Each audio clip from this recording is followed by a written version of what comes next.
Hallo meine Lieben und herzlich willkommen ja, jetzt geht schon wieder los. Hallo meine Lieben und herzlich willkommen in meinem kleinen Eckchen hier auf Twitch und herzlich willkommen an alle, die später auf YouTube hier reinschalten. Wie immer gibt es die Timecodes für was auch immer wir heute treiben unten in der Beschreibung. Das ist der Vorteil, wenn man die Aufnahme später anschaut. So, jetzt haben wir es zusammengekriegt. Ich war dezent ein wenig verwirrt. Warum? Weil ich bin hier in das Spiel rein und es gab erstmal überhaupt keinen Ton, deswegen bin ich jetzt auch ein bisschen später dran. Dann habe ich es neu geladen. Dann gab es keine Hintergrundmusik, nur so sowas hier. Solche Soundeffekte. Dann bin ich wegteleportiert, da gab es dann Sound und dann bin ich wieder hierhin teleportiert. Jetzt gibt es hier auch Sound. Also keine Ahnung, was das jetzt wieder war. Wahrscheinlich sind es ein paar Assets hier durcheinander geraten oder was weiß ich. So, große Kluft ist immer noch angesagt, aber vorher holen wir uns noch unsere Belohnung hier ab. Eigentlich offiziell überhaupt in dieser Main Story von dem aktuellen Event sind wir eigentlich noch in der großen Kluft gefangen und versuchen verzweifelt da rauszukommen. Denkt euch das jetzt einfach so. Ansonsten, ja, wie ich schon sagte, erstmal Belohnung einheimsen und dann können wir hier weitermachen. Dann habe ich noch gesehen, dass schon wieder ein neues Event raus ist, nämlich so eine Art Trommel-Event oder so. Muss ich gleich mal schauen, wie lange das geht. Ob wir das heute noch schaffen müssen. Oder ob wir da noch ein bisschen Zeit für haben. Ansonsten geht es dann direkt da weiter, wo wir beim letzten Mal aufgehört haben. Es ist brüllend heiß bei mir in der Bude. Ich weiß nicht, wie es bei euch ist. Hier ist es brüllend heiß. So 18 Tage. Gut, das heißt, wir müssen nicht zwangsläufig das heute schaffen. Wir haben eigentlich noch den nächsten Stream und den Stream darauf auch noch. Also mehr als genug Zeit, uns hier rum zu kümmern. Das müssen wir alles nicht jetzt sofort machen. Sehr gut. Probelauf habe ich, glaube ich, schon alle mal durchgemacht gehabt. Ja. Ja. So, dann müssen wir uns jetzt eigentlich, können wir uns voll auf den unheilvollen Pfad konzentrieren. Weil da müsste jetzt alles freigeschaltet sein und der läuft doch nicht mehr lange. Wie lange läuft der? Noch 4 Tage. Oh, wunderbar. Schön. Ganz toll. So, Herausforderung machen wir nicht. Wir müssen jetzt gefährlicher Steig. Ich würde gern zu dem Event. Genau. Gefahren ringsum. Ich dachte ja letztes Mal, das wäre gerade erst gestartet gewesen, als wir aufgehört haben. Aber den hatte ich sogar schon angefangen, so ein bisschen. Der ist quasi schon halb fertig, dieser Akt. Von daher werden wir vielleicht heute tatsächlich noch relativ viel Zeit haben. Müssen wir mal gucken. So. Ziel verfolgen. So, Ziel verfolgen. So. Bin heute ein bisschen durch. Wie gesagt, ein bisschen verwirrt, weil vorhin kein Ton da war und es ist einfach warm. Es ist warm. Es ist Affenhetze. So. Hier müssen wir hin. Ach so, genau, wir müssen wieder da runter irgendwie, ne? Ja, so war das. Und wie wir jetzt zu der Stelle kommen, wo wir zuletzt aufgehört haben, ich habe keine Ahnung. Wir werden es rausfinden. Irgendwie. Irgendwie. Ups. Das Schöne ist ja, wenigstens dieses Jahr, Sommer. Vielleicht erinnert ihr euch, ich hatte ursprünglich einen anderen Sitz und das war Kunstleder. Und Kunstleder und Hitze verträgt sich überhaupt nicht. Furchtbar. Ich bin so froh, dass ich jetzt einen Stoffstuhl habe. Habe ich auch bewusst mir geholt und komplett auf diesen Kunstlederkram verzichtet. Mal ganz davon abgesehen, dass das Zeug nach 3 Jahren zerfällt, egal wie teuer der Stuhl ist. Naja, vielleicht nicht 3 Jahre, aber 4, 5 Jahre schon.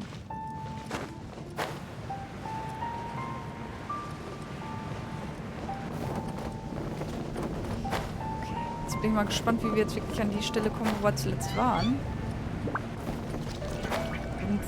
Also offiziell sind wir ja quasi da unten gefangen. Einen schönen guten Abend, Ron. Hallöchen. Offiziell sind wir ja da unten gefangen und müssen uns erst wieder herausfuchsen. Inoffiziell kommen wir jederzeit hier raus.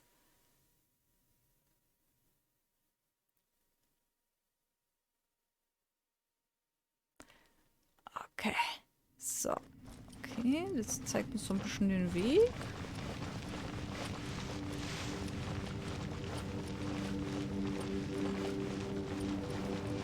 Hey, jetzt müssen wir hier rein? Ach, wahrscheinlich landen wir immer wieder an dieser Stelle, ne? Und kriegen nur jedes Mal ein anderes Tor. Stadt der versteckten Symbole. Dann gehen wir jetzt da rein, ne? Empfohlen Erde. Okay. Dann nehmen wir doch den Zhongli mit. Waren wir da nicht schon? Ich weiß es nicht. Nicht, dass wir jetzt alles von vorne machen müssen. Das wäre natürlich doof. Das wäre ein bisschen doof. Ich weiß es nicht. Wir werden es rausfinden. Ich hoffe, meine Technik macht mit, aber der Rechner zeigt jetzt 27 Grad. Na, nicht optimal, aber damit kann der noch arbeiten. Bei meinem alten Setup wäre ich ja jetzt unsicher. Ja, das habe ich doch schon alles gemacht. Kann ich jetzt einfach durchlaufen. Gut. Bei meinem alten Setup wäre ich jetzt unsicher. Ich weiß nicht, wie sich das neue bei Hitze verhält. Das alte ist irgendwann ab 29 Grad hat der Rechner einfach nicht mehr gebootet. Hey, did anyone else just hear that voice? It sounded super creepy. Wo kam ich denn jetzt hier raus? Das Rätsel scheint ja schon gelöst zu sein. Das ist auch das, was wir letztes Mal gemacht haben.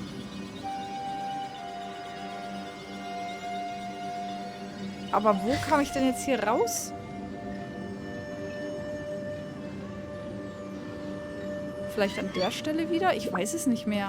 Ich habe jetzt nicht damit gerechnet, dass ich wieder da lande. Sonst hätte ich ja mal die alte Aufnahme mir angeschaut.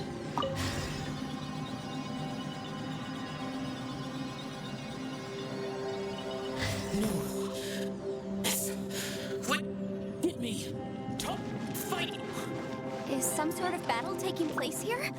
I wonder who could be involved. Ja, wir haben doch schon mit Xiao geredet. Also irgendwie... Kommen wir denn hier wieder raus? Ha. Ich könnte noch mal gucken.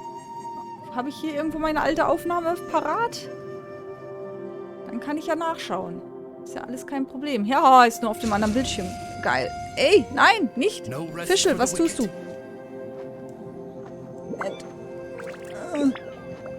Also in den Bildschirm umschalten. So. Gucken wir mal. Ist das vom letzten Mal? Das müsste das vom letzten Mal sein. I created another universe and founded paradise. For I, Ja, das sieht aus wie das and the letzte Mal. princess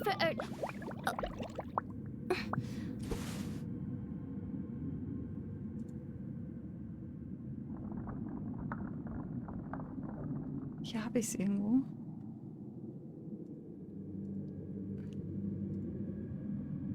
So. Hier habe ich eine Stelle. Ihr seht es jetzt natürlich nicht. So, was haben wir denn gemacht? Wir haben hier das Rätsel gelöst. Ja. So. Dann hat sich was in der Mitte getan. Und gegenüber... Ah, okay. Gegenüber ist ein Loch aufgegangen. Also so ein Abgrund oder so. Und da müssen wir vielleicht rein. So. Hier. Ich hoffe, jetzt kommt mein Bild wieder. Ja. So. Passt auf. Da ist was aufgegangen. Aber da ist doch nichts mehr auf. Ach, wir müssen den Spaß nochmal lösen, ne? Kann das sein? Ach, das ist doch Käse. Wieso müssen wir das denn jetzt normal machen? Die Rätsel sind doch nicht mehr gelöst, ne? Wir müssen es normal machen. Oh, das ist ja echt ein Käse.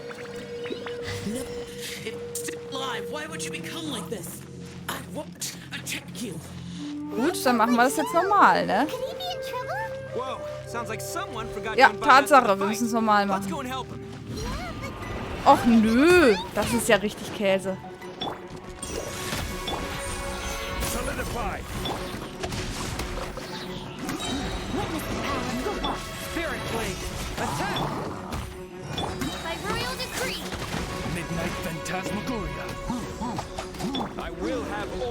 Wir müssen echt das normal machen. Ich dachte wirklich, das Rätsel wäre schon gelöst. Aber wir müssen den Spaß jetzt normal... Leute. Das ist ja jetzt echt blöd. Hätte ich das gewusst, hätte ich jetzt im Vorfeld noch schon mal vorbereitet. Das tut mir jetzt aber auch sehr leid. Aber gut, wir wissen ja, wie es geht. Wir wissen ja, wie es geht. Und kriegen das hoffentlich schnell gelöst. So.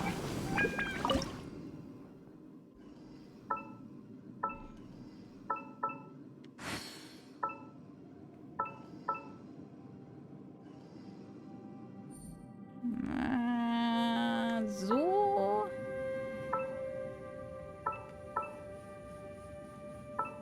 So. Das Einzige ist eigentlich nur, dass es halt ein bisschen gefrickelt ist. Naja. So ein Käse aber auch. So. Fertig. Nächstes. So, was wäre hier? Grün. Grün hat dieses Symbol. Wir müssen es echt... Das ist doch blöd.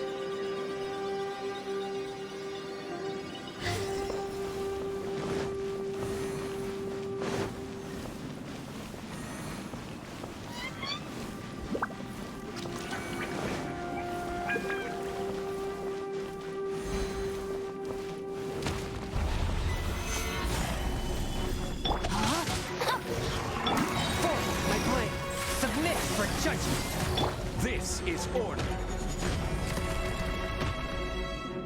Na. So. Stabilize. Oz, reveal thyself. Midnight Phantasmagoria. Rim cutter, know my sword.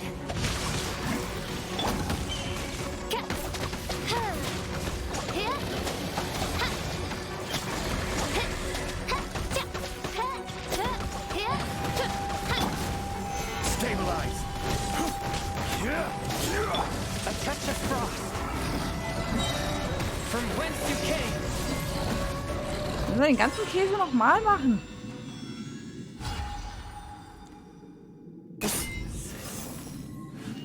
Die hätten es doch wenigstens so machen können, dass es dann so bleibt. Also gelöst halt bleibt.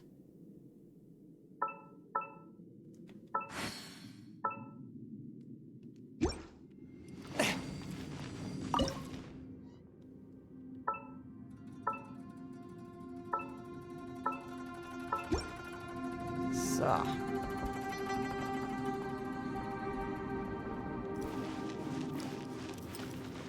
Was haben wir hier? Ja. Da, lila hätten wir noch. Das ist das Symbol.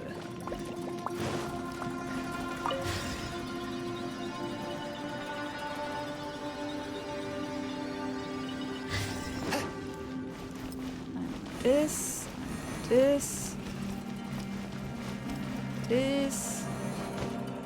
Und das. Zack. Forth, my blade. Stabilize. I will have order. Dann halt alles nochmal. Kein Ding. A touch of frost. Spirit blade. Attack. As you wish, made for life. Alles gut. Next one.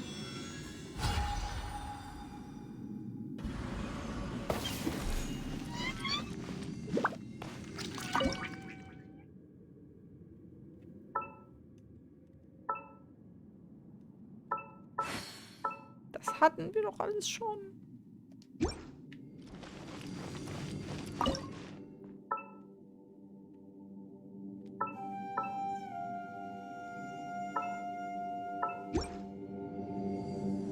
So, was fehlt? Blau fehlt noch. Haben wir Blau? Da hinten haben wir Blau. Blau ist das da.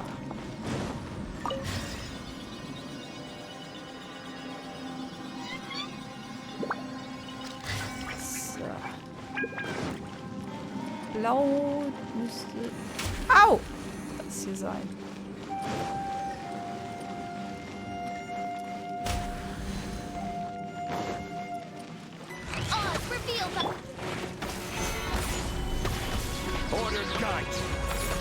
Ich hoffe, ich erwische überhaupt ein. Okay, ein. Submit for judgment. One with my blade. Witness the power of Rain outlines of Midnight Phantasmagoria.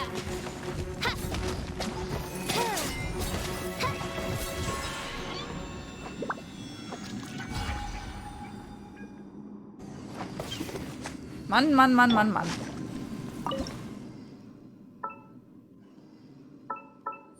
Nee, das war irgendwie anders. So. Zack.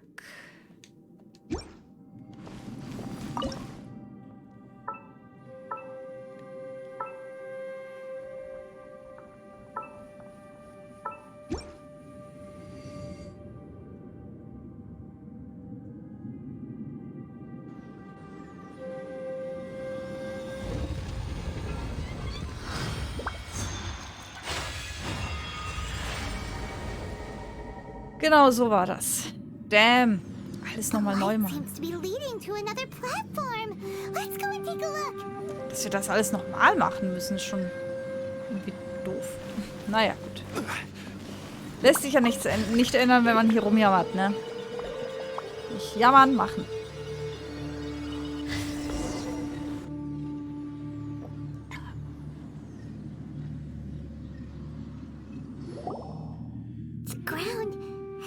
Is that little dude called Xiao down there? We gotta help him. Hold on. Something's not right here. What's this? It appears to be a small fissure. What can you possibly find Na inside? gut, dann machen wir It jetzt can't be a nochmal eine living Rückblende, person, was can ist it? denn so passiert das letzte Mal. Conqueror of demons? Xiao, is that you? Oh, and quit trying to scare us, okay? Huh? Wait, is this some kind of illusion? Paimon can't touch him! Conqueror of demons, can you hear us? Was ist mit euch los? Alles in Ordnung? Hello, little dude. He isn't responding. What's going on here? You. Oh, he finally said something! Oh, We followed your voice and found you here, but it's kind of strange. We can't touch you. How did you become an illusion? An illusion? talk about a coincidence. We were just thinking you went missing and stuff, and then we heard the sound of you fighting. Pretty lucky we found you, if you ask me. You didn't get hurt, did you? A coincidence? Wait, something's not right. Something's wrong with this domain. Leave now! Get out of there! Moment mal, seid ihr verletzt? If he can, we should have him regroup with us as soon as possible. Tell us what happened and where you are now. We'll come find you immediately. No, your safety is the top priority. It seems this space can... Huh? He disappeared. Where'd he go? It sounded like he might be injured. We need to go help him. It seems the only option we have to explore any further is through that entrance over there. Huh. He's injured and telling us to be careful? It's not like we're in any danger here. Anyway, the secret behind whatever's going on should be in this cave, right? Don't worry, little dude. Itto's on the way. Boss, please don't go charging ahead. You're an Oni, not some hunting dog. Don't worry, I'm invincible. Oh, my butt. Looks pretty deep. Be careful, everyone. Genau, da hatten wir dann aufgehört. Wir haben das Rätsel gelöst, sind dann da runter. Und da hatten wir dann jetzt zuletzt aufgehört. Ich habe jetzt nicht damit gerechnet, dass wir das dann nochmal machen müssen. Da habe ich einfach nicht aufgepasst. Naja, was soll's. Wir leben ja noch. Alles gut, alles gut.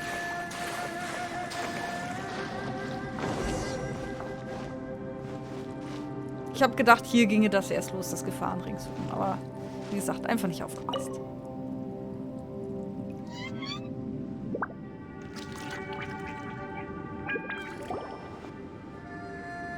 Well, Bullchucker, how's your ear? It's fine. Ugh. My butt is tough.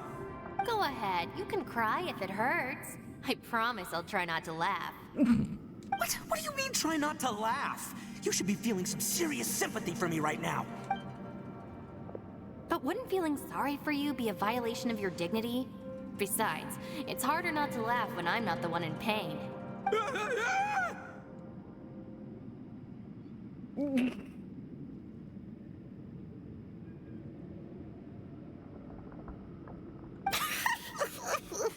Paimon, don't laugh. It's okay, everybody. If you want to laugh at him, just let it out. Der Blick kann töten. Don't you have a heart, Shinobu? Oh, and people think I'm the monster. Wait a second. Xiao's not here, but...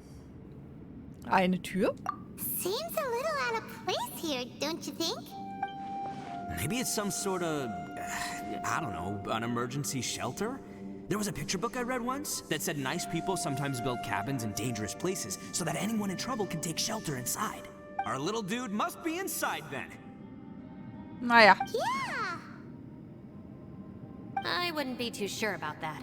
Any person with a normal sense of danger wouldn't be so optimistic. Wow, Bullchucker. Looks like your subordinate is telling you what's what. Oh, I believe she was talking to both of us. Yeah, so you can wipe that smug smile off your face. All right, watch and learn, Shinobu. This is why I'm the boss and you're the deputy. If no one is macho enough to open the door, then Ach so, das... allow me. Das ist der Grund. Okay. Step aside.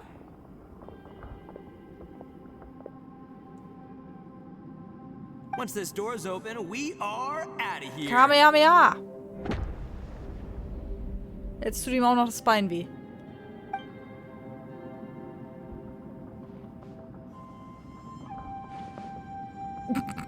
Ja.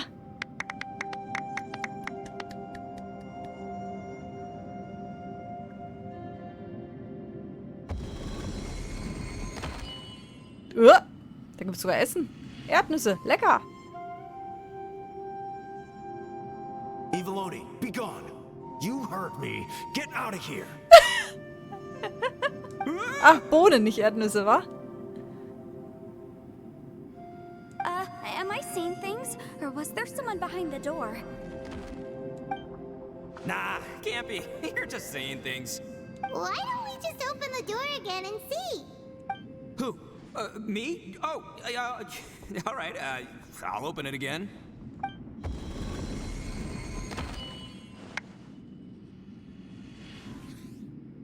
All you do is goof around all day. You're a bad influence to our child. Be gone. Was zur Hölle ist das? Those people are carrying bowls. Bowls full of beans. What's that all about? People throw beans to drive out Oni. Boss is an Oni, so they throw beans at him to get rid of him. Gave me the fright of my life. What are people from Inazuma doing in a place like this anyway? Calm down now. You're a person from Inazuma too, you know. Hey, let's get one thing straight, all right? I'm not a person, I'm an Oni. Right, but that's not the point. The question is, does this door lead to Inazuma? Huh? How could that be possible? Ugh, this place is so weird. Paimon's starting to think it really is haunted. Lass uns die Tür erneut aufmachen und sehen, ob sich etwas ändert. You guys go right ahead. I'm not opening it again. So, who's up? Oh, how about Paimon? Oh ja, Why spannend. don't you open it? No way! Somebody else do it. Paimon's scared. All right, I'll try. That's our Shinobu. Now, don't let whoever's behind that door push you around, okay? All right, let's see what's behind the door this time. Aha. Ich schätze mal, es hängt davon ab, wer die Tür aufmacht.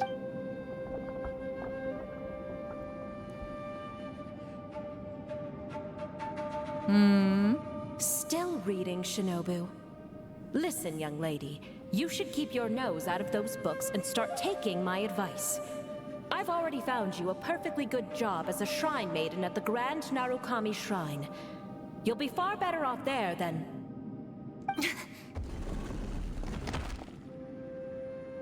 Shinobu? Who is that? No way. Was that who I think it was? Oh, this is embarrassing. That voice was my mother. This was one place I wasn't counting on having to hear that speech again. Your mother wanted you to become a shrine maiden? The whole reason I came to study in Liyue was because I didn't want to become a shrine maiden. My family never approved of my studies, so they wanted me to work in the Grand Narukami Shrine after I returned to Inazuma. From what we know about Lady Guji, it seems being a shrine maiden is a pretty cushy job. Think of it this way. Some cats can be domesticated and kept in the house, while other cats are meant to survive in the wild. As for me, I need complete freedom and space. That's right. Your calling is with the gang. I mean, just look at you. You rock. You're totally hardcore. Come on, am I the only one with chills right now? Oha, da hält aber jemand hohe Stück auf sie. It's true. Große Stück. You've got a good thing going. What's most important is that you enjoy what you do. Gotta agree with you there. Ja, und wenn man einer Räuberbande beitritt. From the look of it, what's behind the door can change. And not only that, it always changes to something that nobody wants to see. And don't forget, we have that little dude waiting for us to save him. We need to get our rear in gear. Would any of you like to give it a try? No thanks. I'd prefer not to open it if only something terrible awaits. If anyone's going to find a way through, it's not going to be me. Why? Because I don't buy it, that's why. I don't believe for 1 second that we're gonna find the conqueror of demons by going through that door. So I'm sure as heck not gonna be the one to get us through. Not gonna lie, you don't really sound like you have much of an imagination. All right. I'll try. Yeah, my savior. Show 'em what you're made of. Hast du vor irgendetwas Angst, Yanfei? I'm sure I probably do, but nothing springs to mind right now. Anyway, I suppose I'll find out once I open the door.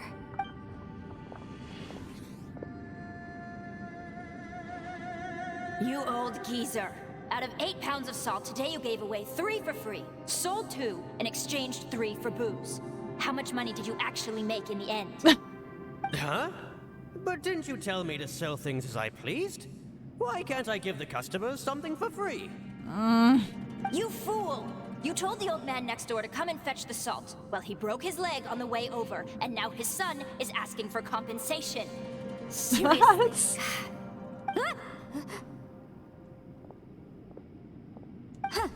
A civil dispute. Didn't see that coming. Was? Sie hat Angst vor zivilrechtlichen Klagen. No one in particular, but it is a prime example of the many difficult civil cases that I've had trouble handling before. Okay, sehr spannend.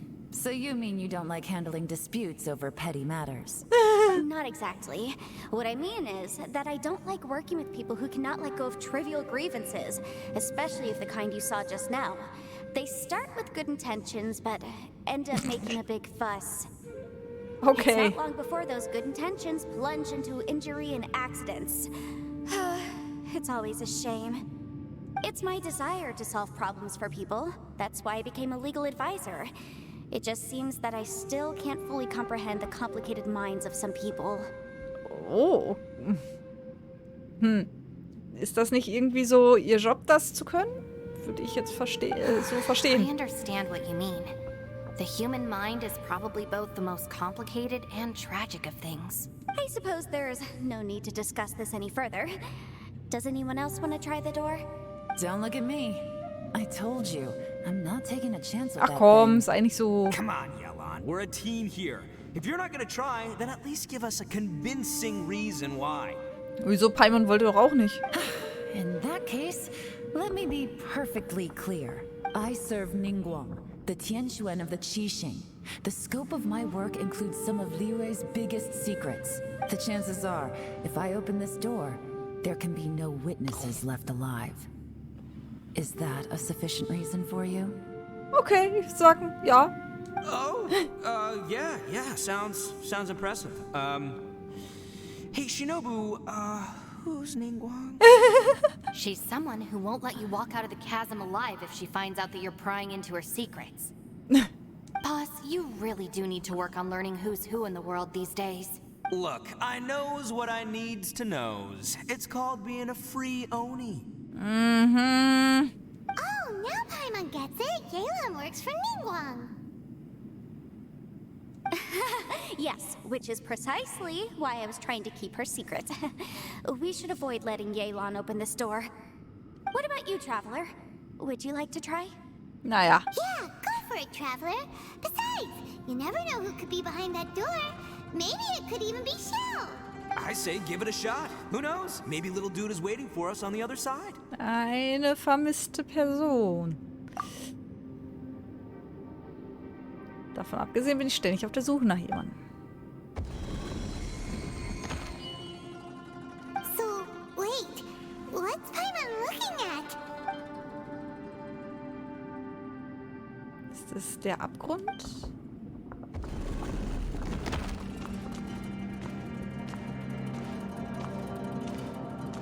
Also habe ich das befürchtet.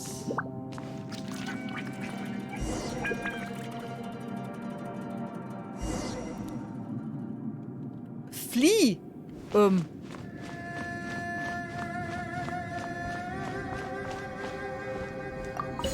Ui, ui, ui, ui, ui, ui. Okay. Spuckt mich hinten wieder aus. Na, das hat ja super geklappt.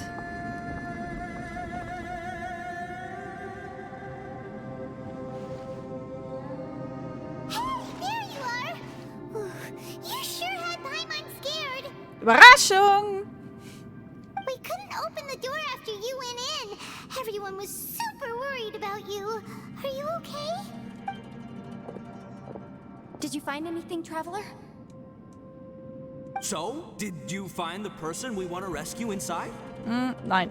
Judging by the look on your face, I'm guessing you saw something a little unpleasant in there? Ja. Hinter der Tür ist der dunkle Abgrund, der mir meine Lieben genommen hat. Aber, oh? How could that be? Don't worry. Paimon will keep searching for him with you. Cheer up! Stupid door! I'll smash you to pieces! If Paimon wasn't feeling so exhausted, she'd help out too. Hey, what is this? Nap time? So let me get this straight. Not only did we not find Xiao through that door, we saw all the things that we wish to avoid. I'm starting to have a very ominous feeling about this domain. It's constantly changing, and its changes seem to be targeted at us. Huh? What do you mean? I feel the same way. We need to watch our every step. There is definitely more to this place than meets the eye. I concur. We came here following the Conqueror of Demons, but we ended up only finding a strange door. The things we've encountered on the other side of that door are equally strange. It shows us whatever we fear the most. We're in a space that defies common logic. On top of that, I'm starting to feel tired after that experience. But I thought we'd established that getting tired doesn't happen down here. The phenomenon hasn't reached a lethal stage just yet. Otherwise, we would have starved to death without eating for so long. I'm starting to worry that we're being affected by the changes in this space. In order to avoid the sudden accumulation of hunger and fatigue, we should eat and rest regularly from now on. Ja, hat Sinn. Paimon suddenly feels exhausted. It's really tiring going through all this. Now that you mention it, I'm starting to feel tired too. No, it's all just an illusion. I will not let my mind play tricks on me.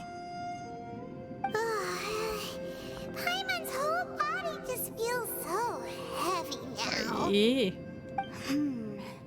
According to the current evidence, it seems our physical condition was suspended in this space before, which granted us immunity to the effects of fatigue and hunger. And now it seems that mental fatigue is unavoidable. Though we have yet to locate the Conqueror of Demons, I suggest we go back and get some rest. It'll be difficult to rescue anyone if we're on the verge of collapse ourselves. She's right. Hey, Lavender Melon, you okay? Want me to carry you?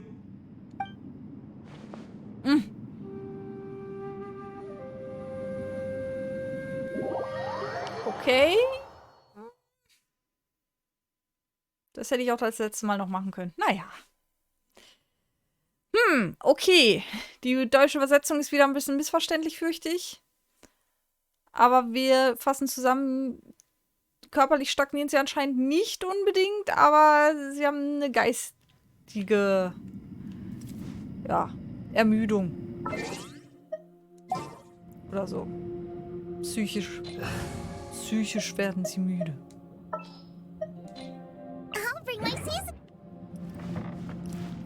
So, sprich mit allen. Okay. Die Frage ist, hätte ich jetzt da in diesen... Hätte ich diese Sphäre jetzt nochmal machen müssen oder nicht? Weil wir sind jetzt schon wieder hier in dieser Höhle. Na egal. Jetzt haben wir es gemacht. You haven't slept at all. Are you sure you're okay? This place seems even more perilous than we first thought. Don't worry about me. Staying focused under pressure for as long as it takes is my specialty.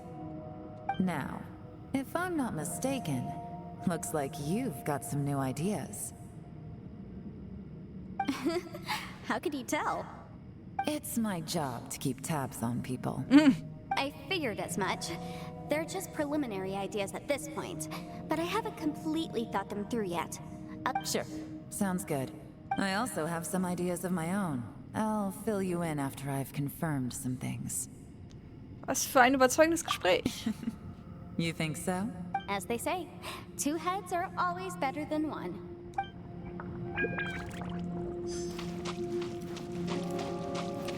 Okay. Was habt ihr zu erzählen? Oh, hast du Kopfweh? It's hard to believe what we've encountered. Wie geht es jetzt weiter? You don't look very well. At least not like when we just arrived. Are you troubled by what you saw behind the door? Listen to me. The most important thing is always the choices you have in front of you. Get some rest before you gather the courage to take your next step. Once you've chosen the path to take, don't hesitate. You must believe in your decision.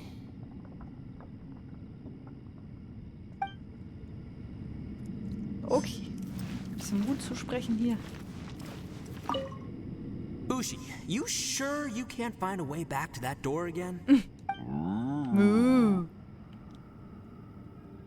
Das mit dieser Tür. Perfect timing. I was just having a chat with Ushi about that.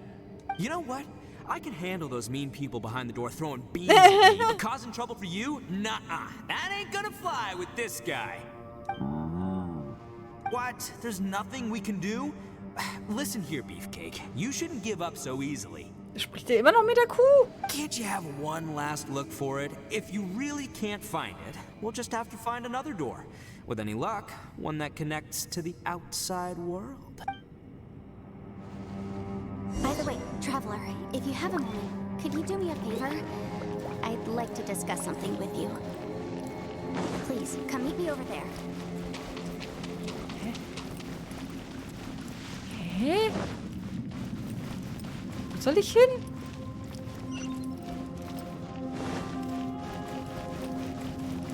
Ah, okay.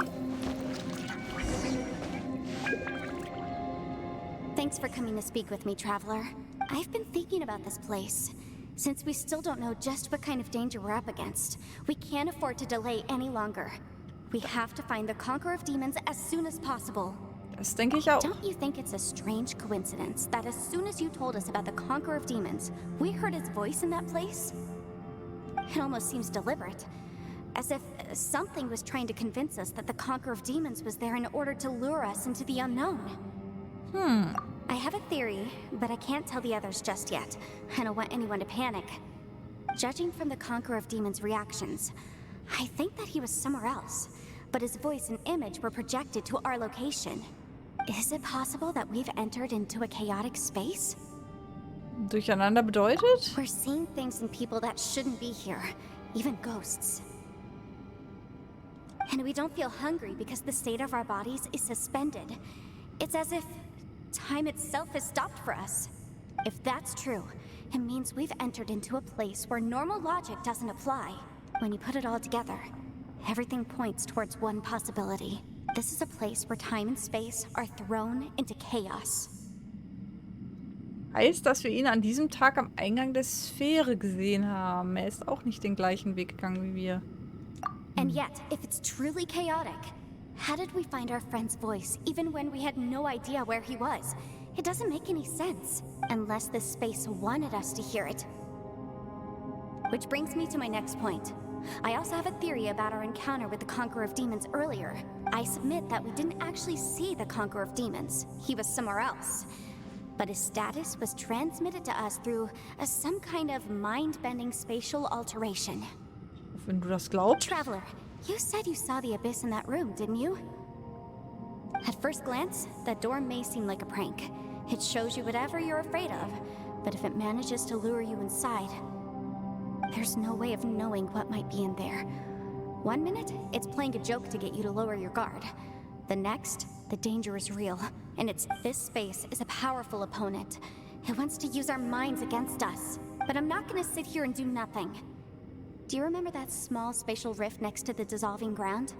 Ja, es schien so. It felt like spatial magic, but it seemed much more powerful than usual. When we saw that illusion of the Conqueror of Demons, it seemed like he wasn't expecting our spaces to intersect at all, and was even more surprised that we could hear and see him. I think that this space purposefully transmitted the Conqueror of Demons' voice to lure us into a trap. But I also think it didn't count on that spatial rift happening.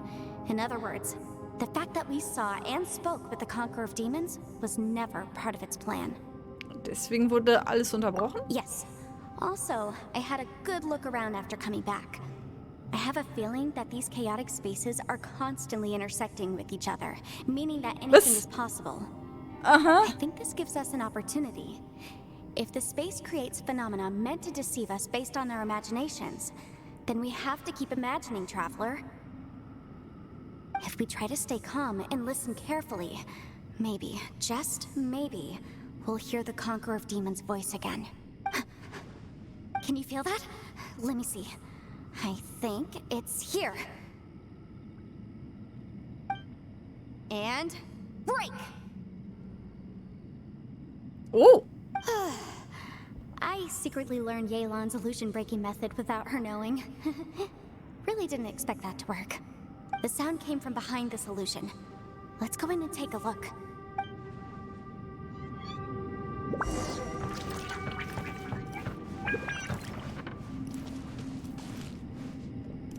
Geräuscheholer Elementarblick. Okay. It's getting clearer. Ich höre gar...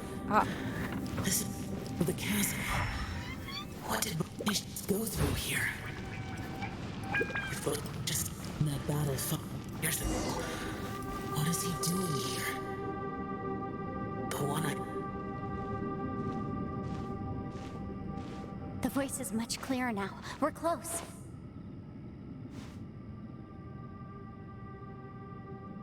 Es ist ein Raumriss. Tada! Conqueror of Demons, can you hear me? It's Yanfei. The Traveler and I are trying to find you. Xiao, seid ihr da? Traveler? Yanfei? It worked. Are you okay? I'm fine. Wir haben euch kämpfen gehört. Listen to me. It's chaotic here. We may not be in the same space, but sometimes the sound can get through, which means these separate spaces intersect from time to time. Everything is chaotic here. Versucht erstmal zu uns rüberzukommen. No.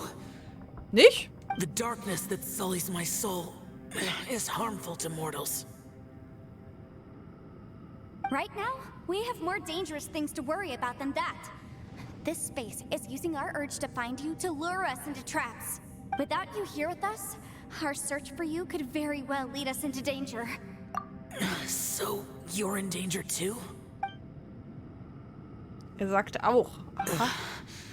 There was no need for you to search for me. But we're worried about you.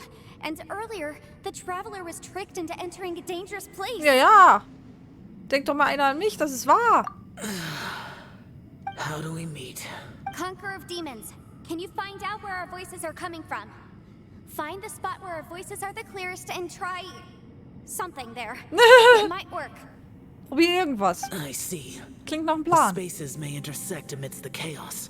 By try something, do you mean... Hurry! If we miss this chance, we might not get another one. Xiao? Stand back! Gleich explodiert hier was. Ah!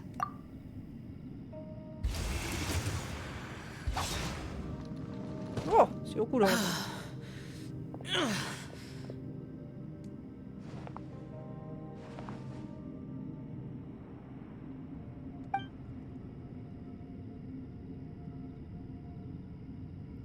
Verflucht, er scheint schwer verletzt zu sein.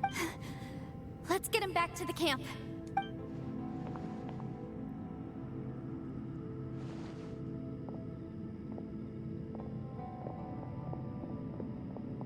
Paimon ist immer noch etwas dizzy. Now we can avoid getting split up. Na, das ist ja wieder eine schöne Übersetzung. Oh. Danke dir. Was? A lot's happened here, but this wasn't just for our own safety. You're injured. We can't just leave you alone.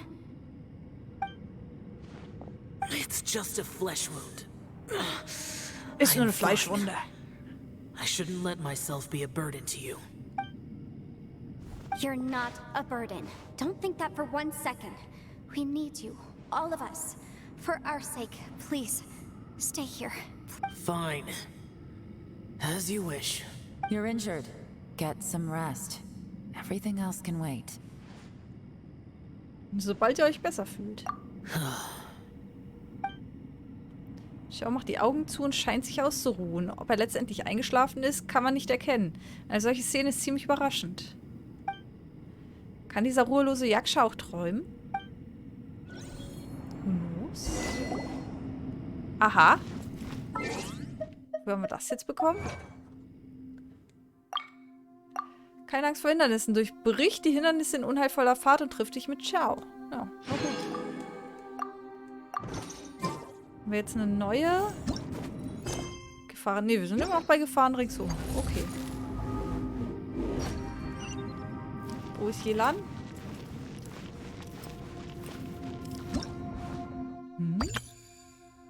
Was ist jetzt?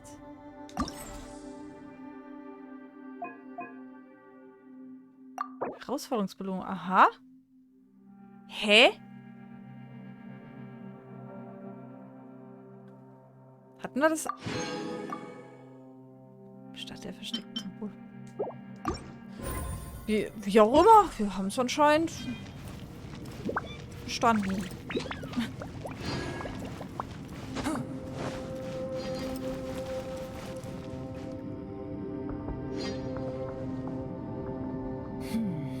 As expected, something strange is going on here.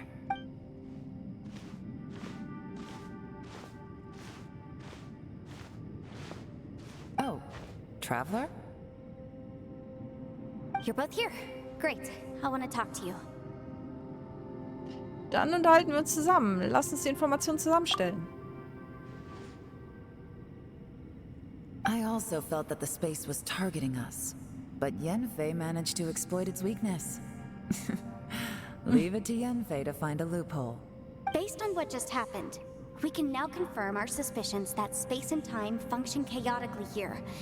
In addition, we must stay vigilant to avoid the traps set for us by this place. Now that we've found the Conqueror of Demons, the next thing we need to do is find a way out. I went back to the domain again just now, although I couldn't find a new Ach, route. echt? It wasn't a completely fruitless trip. My clan has practiced magic for generations, and has created some catalysts that only we know how to use. I recognized something like one of those catalysts in the domain. Unfortunately, it disappeared as soon as I approached it. War es eine Illusion? War es eine Illusion? I think so, but it's hard to distinguish between reality and illusion here. I can't be sure. Also, I am the only one out of all of us who could know what it would look like. To me, that confirms that this place really is reading our minds. Just like with that door. It's like it's alive and testing us. By reading our minds and showing us what we want, it creates the reality that we want to be true. Everything it does is either to get us to lower our guard or to wear us down. If that's the case, it can only have one goal: to trap us here until we die. What else could it be? Gott, oh Gott. We should prepare for the worst, but we mustn't give up. Mut. I've always known there were secrets hidden in the chasm, but even the Qixing have never heard about anything like this. Yelan, when we first ran into you, you said you had something to do. What were you referring to?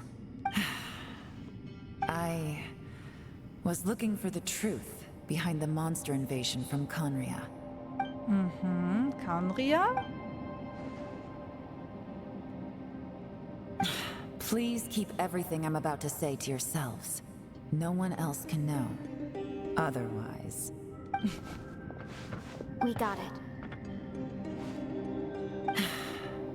500 years ago, a wave of dark beasts from Conria attacked the 7 nations of Tevat. Naturally, Liyue was also affected.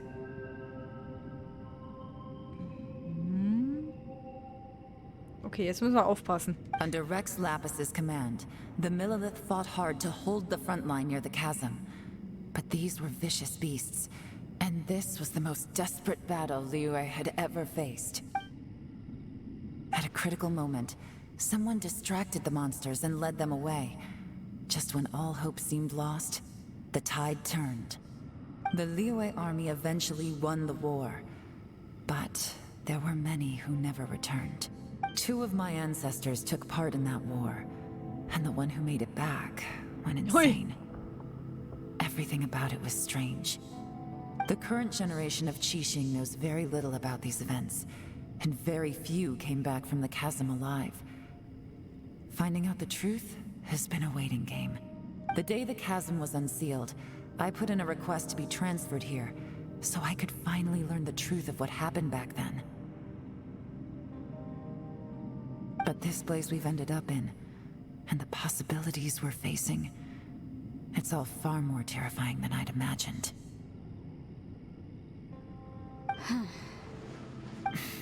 We can't give up. Right now, our #1 priority has to be getting out of here alive. Ja, würde ich schon sagen, ja.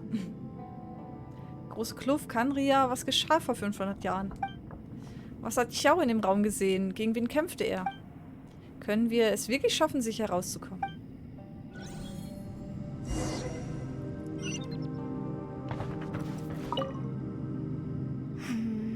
Are you all right? You've suddenly gone quiet. It's not like you at all. Shh, we'll talk later. I'm just processing all the existing clues we have. Maybe the key to our escape is hidden in some detail I've overlooked. I have to go over everything again. All right, well... Oh, don't worry. I won't write down anything that you told us about. Yeah. No, I meant if you're going to analyze the facts, count me in.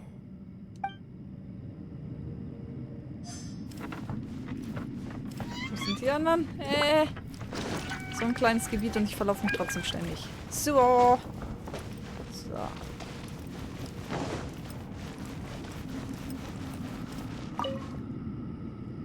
You don't look well. I guess things still haven't improved. It's okay. You don't have to go into all the details. Sometimes I really envy the boss. Dass man nicht so viel nachdenken muss, oder wie? Xiao schloss fest seine Augen und gab keinen Ton von sich, wodurch die anderen ihn nicht stören wollten. Ich soll aber mit ihm sprechen. Hey, Ushi. Looks like our little lavender melon has fallen asleep, huh? Do you think she's dreaming? Ja, irgendwas ist mit Paimon. Die ist ja schon die ganze Zeit so dizzy. Man, she looks wiped out. It's kind of hard to see her like this. I mean, most of the time she never shuts up. Aw, poor thing. Man, that little dude looks stunning too. I'm kind of worried about him. Oh, I sleep like this when I'm in jail. Good one. I do slumber like a king. Traveler, when did you get here?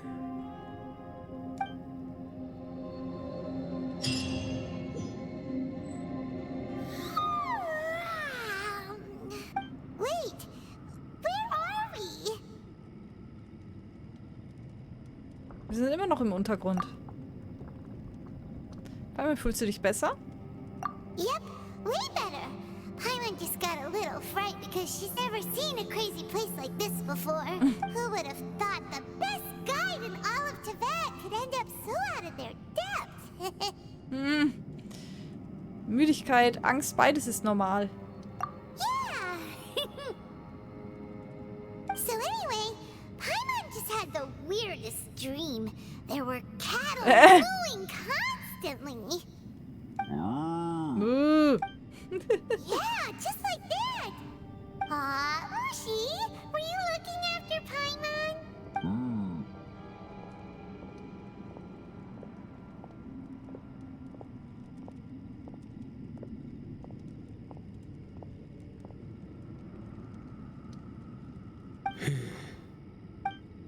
Traveler, it looks like the Conqueror of Demons is awake.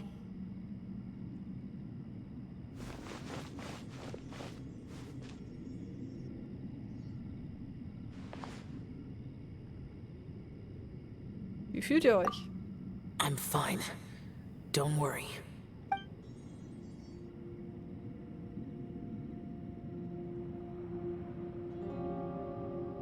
Scheint ihm The keiner zu karma I glauben. carry is dangerous to humans. Keep your distance. Well, I have Adepti blood in me, so I wouldn't worry too much. Even so, What happened while Paimon was sleeping? How did Xiao get here? with a little help, I was able to find my way here. Dank Yanfeis Intelligenz. Conqueror of Demons, could you tell us what happened before you joined us? No need to be so formal. Just call me Xiao. Oh, sure. It was a senseless battle.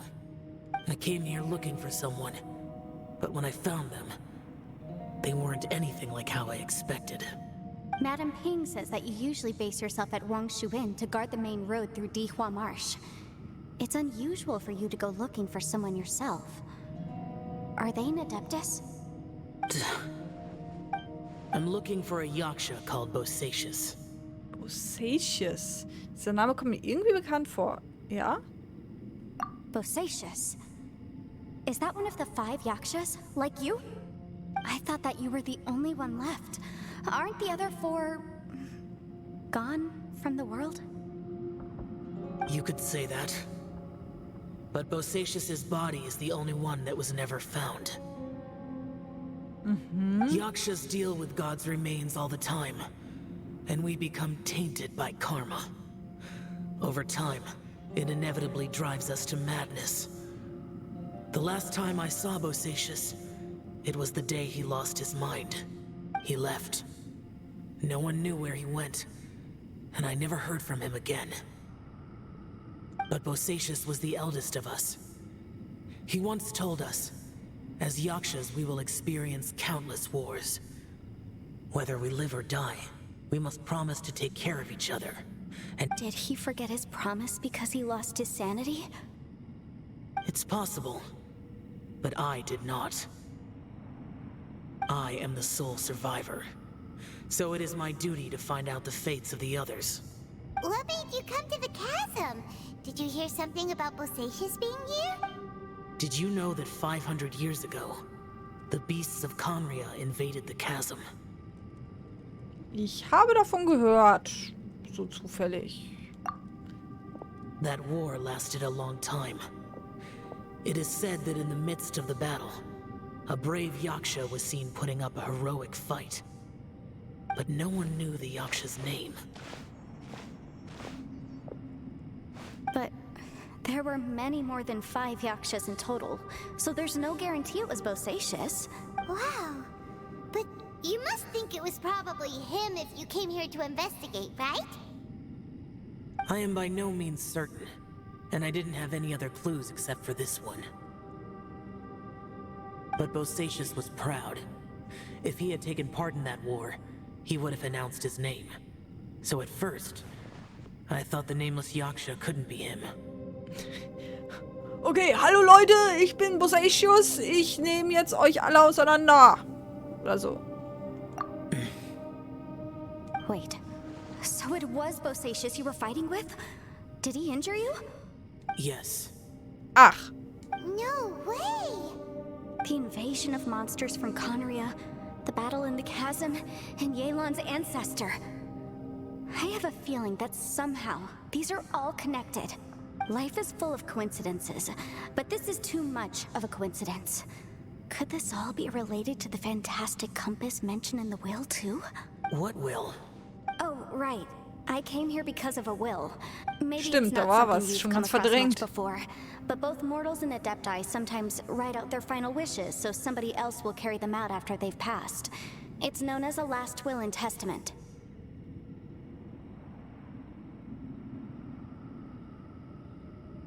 And this can be done at any time?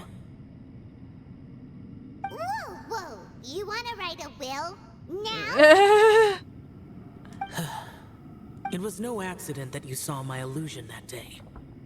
This place used your desire to find me to create a trap that you would willingly walk into. Pure deception is easy to spot, but the truth laced with lies can be a fatal combination. What you heard were really things that I said. It made sure you heard my real voice to create panic. This one-way communication was the bait. If we hadn't managed to get in touch through the spatial rift, we may well have lost someone by now. Rather than murdering in cold blood, this space seems more intent on consuming souls. How is this even possible? Our opponent is very clever. It is not safe to stay here. Everyone, whether I accomplish what I came here to do or not, I must find a way to get you out safely. I rejoined to warn you that it's extremely dangerous here. If you stay here too long, this space may well devour you. Okay. But how do you know? Was passiert, wenn man vom Raum verschluckt wird? You might become a shadow of your former self, wandering the underground like a lost soul. Sounds like you saw them too. Yelan, you're back. I've been back a while. I was listening to the conversation. I've seen some strange things here too. Objects that shouldn't be here. Strange figures appearing, then vanishing. I don't think any of it is real. So they're just illusions? At first I had the same thought, but it's not that simple. There may come a day when these illusions become real and attack you. From what you were saying a moment ago, it sounds like you know a way out of here. I can't say for sure. It's just a guess. As Yanfei said, this space is chaotic and unstable, but it has its weaknesses. By attacking the point where both spaces connect, I was able to create a rift and move from one to the other. So, if I use all the energy I have, I may be able to tear a passage out of this chaotic space. Really? So powerful attacks can affect the space itself. I had wondered if that was a possibility. Whoa, whoa, whoa, whoa. But what do you mean by all the energy you have? I mean, it will take everything I've got. Das könnte gefährlich sein. Wait Dezent. a minute.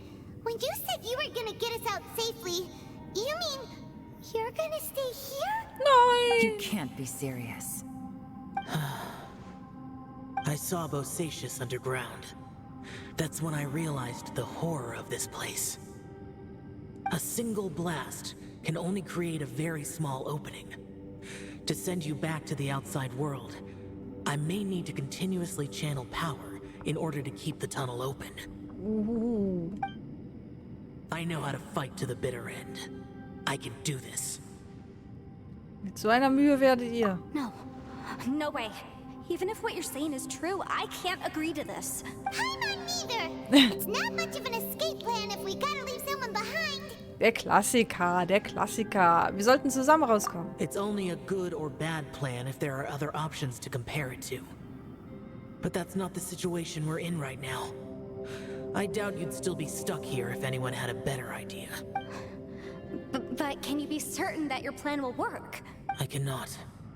What is wrong with you? Seid ihr noch ganz dicht? Something if you don't even know it's gonna work. To conclude, I'm not agreeing to this plan. What if I told you this is my last will? Aha, deswegen hat er so genau hingehört. That's your strategy, huh? No offense, but we have no guarantee this plan of yours will succeed, or even that it's safe. You said it yourself. Yakshas pose a danger to humans. You really expect us to accept your self-righteous plan just because you say so? The battlefield is a treacherous place. Every opportunity you take, you put everything on the line for. If you fear sacrifice and failure, you can never be victorious. I've been in my fair share of treacherous battles, so I know full well that you never bring up extreme measures like this until the very, very end. You say these things in the hope that we will understand and accept them. But if you don't even know that your self-sacrifice is going to pay off, all you're doing is hurting morale. Wo sie recht hat, hat sie recht. Besides, if you were really so determined to end it all, you wouldn't have given us the opportunity to share our opinions. And anyway, losing one of us so the rest can escape? Some victory that is. Yelan, don't be so harsh. Point is, it's not time for drastic measures yet. It's possible there's a hidden passage leading to the exit that we just haven't discovered. Ah, auf Stichwort. What if there isn't? Or if we don't find it? And in the end, I'm so weak that I don't have the strength left to sacrifice myself. What do you propose we do then? As things stand, there's no difference between sacrificing you and trying to find another way out, in terms of the likelihood of success. If we can't say that one strategy is better than the other, we certainly shouldn't be rushing into a risky course of action. Yelan ist ernsthaft verärgert. Und womit? Mit Recht.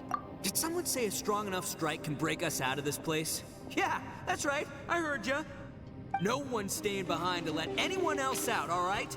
Enough talk. It's time for action.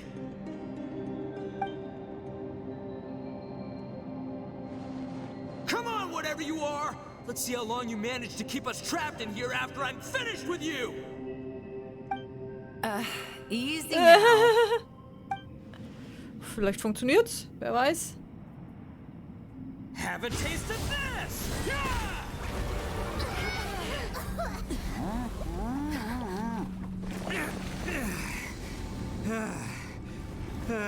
Whew, okay, so I didn't tear the whole place down. But check it out, new path. If you need a hero, I'm the man for the job.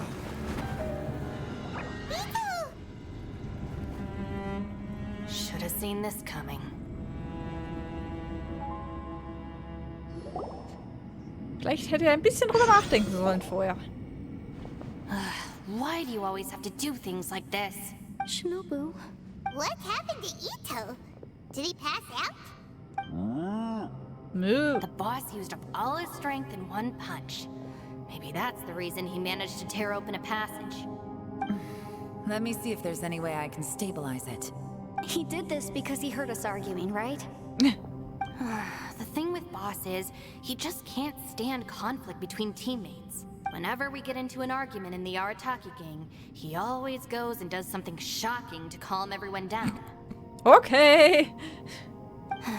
Today, he's done it again.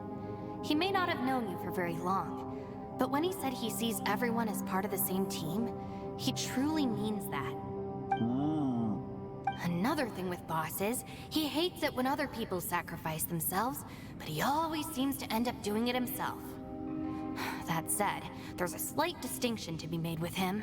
When he does things like this, he doesn't really think he's sacrificing himself, because he genuinely believes that he's strong enough to defeat any obstacle he's facing. Giant ego alert! And wasn't he just doing the same thing Xiao suggested? Er ist auch ein Idiot, ja. So stupid. Wolltest du ihn nicht aufhalten? The boss is hardly open to persuasion. Besides, he always acts without thinking. There's no doubt that he really thought he was about to solve everything in one hit. Alter, was ein Volltrottel. It's not just him either. The other guys in the Arataki gang are more or less the same. That's why they need someone like me to clean up after them. I couldn't stop him if I tried, so I might as well just let him do his thing. Besides, often his harebrained intuition is surprisingly on point. We might punch our way out of here yet. Itto, please tell Paimon you're okay. I'm sorry. Don't be. You have nothing to apologize for. Both you and Yelan made some very good points. Still, if this was an Arataki gang issue and you were one of our members, I have to say I'd side with Yelan on this one. The boss definitely wasn't sacrificing himself. He firmly believed that we'd be able to find a way out through the passage he opened up, and he's certainly not expecting to be left behind. Everyone's important. We have to support each other if we're going to get out of here. Your survival is of huge importance to some people, No, to a whole lot of people. Aw, Shinobu. Everyone, let's all do our best to try and find a way out. There's still a chance. I'm sure we can escape. Leave the boss to me. Don't worry. Everyone, it seems this passage doesn't lead to the outside world, but deeper inside. What the? So Itto's efforts were in vain? Naja, sie kommen immerhin weiter, oder? No, it's still worth exploring. I'll go and take a look first. Aha, I see. I'm with you. What? So far, I still haven't found the thing I came looking for. That magical device, remember? If this domain has the power to project our imaginations or the things we're searching for into reality, well, maybe I can use that to my advantage to track it down. Oder du findest nur eine Illusion. Oh, right! No wonder she keeps telling us to keep going. If it's a magical device, it must be super powerful. Well, I can't guarantee that, but it's worth a try. I will find a way. Warte! Let him go. But if you're planning on going into that domain too, then come with me. After all, I'm just a lawyer. We'll be safer if we team up. By the way, you and Xiao seem pretty close, huh?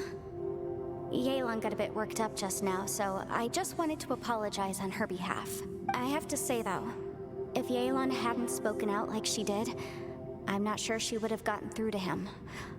Also, self-sacrifice is something Yelan feels strongly about.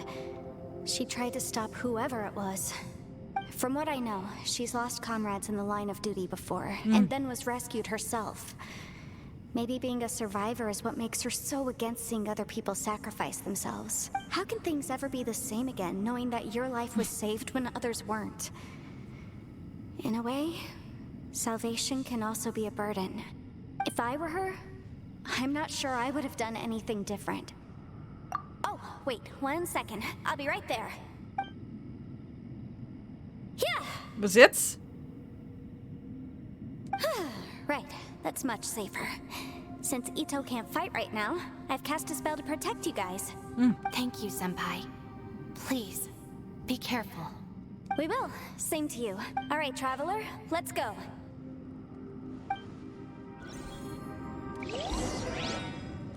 Die Sackgasse. Okay, jetzt wären wir quasi beim neuen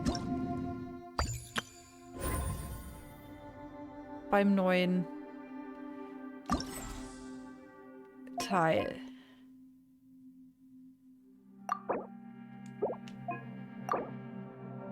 Stehe erfolgreich Land der fesselnden Illusionen. Was auch immer. Auf jeden Fall sind wir jetzt bei die Sackgasse. Und wir kriegen jetzt hier wahrscheinlich neue Aufgaben freigeschaltet. Gut, ich weiß nicht, ob ich die noch machen werde. Mal schauen. Thaumaturgy and martial arts to conquer evil. So, wo ist There das? are other means to the same end, but Ach they so, are not the dahin. true way. Sollen wir jetzt hier rein? Sieht so aus, ne? Ah, okay, hier haben wir eine Sphäre. Dann... Hä, Moment mal. Land der fesselnden Illusion war doch jetzt das? Ah, nee, nicht das hier. Nein, das auch nicht. Land der fesselnden Illusion. Aha. Sind wir doch noch nicht? Doch, wir sind noch weiter. Wir sind jetzt in die Sackgasse. Was auch immer. Stand da irgendein... Nö.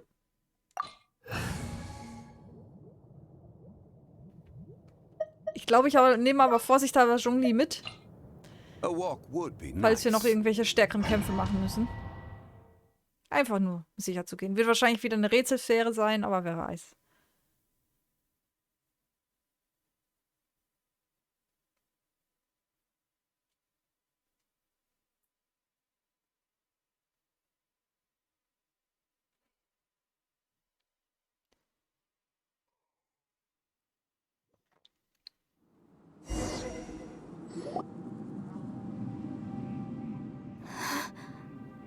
What's this?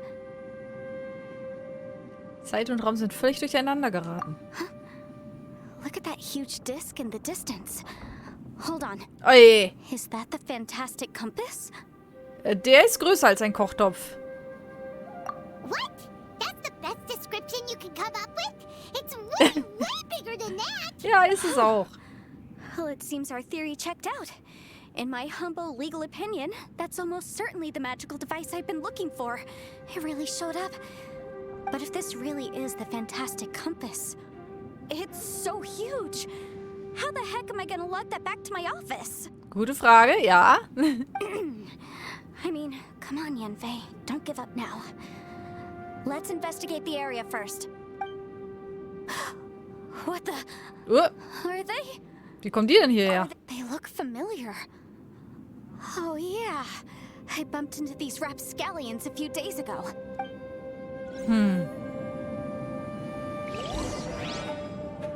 Ach, jetzt hauen wir die. Okay. Baboom. Au, au, au, au.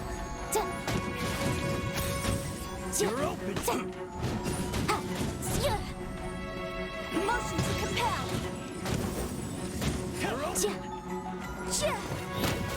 Ui. Aua.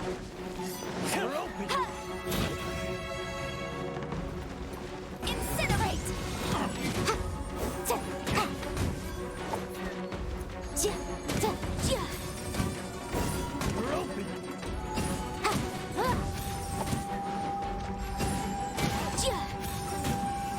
Motion to compel.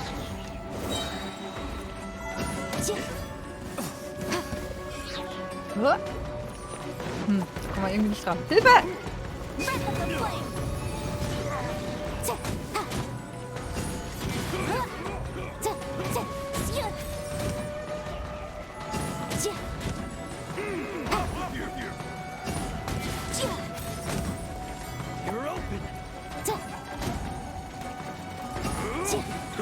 There's a smaller disc here.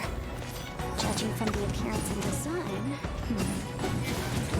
in all likelihood, this is the fantastic compass. Why is there a small version of the fantastic compass stuck in the ground?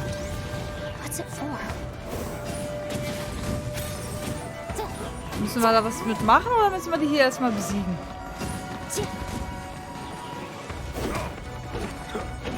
Aua!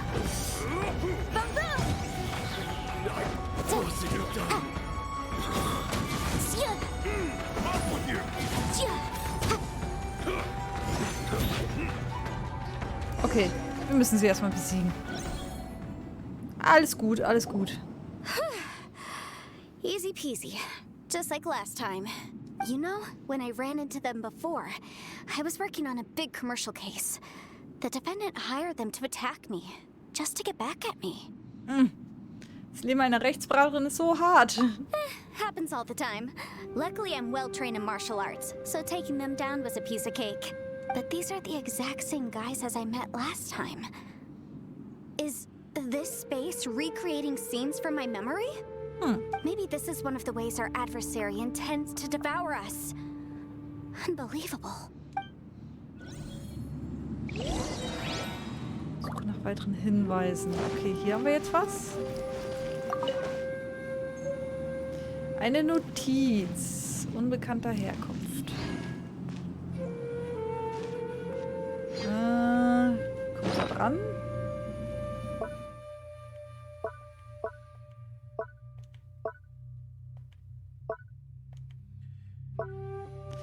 Eine Notiz unbekannter Herkunft.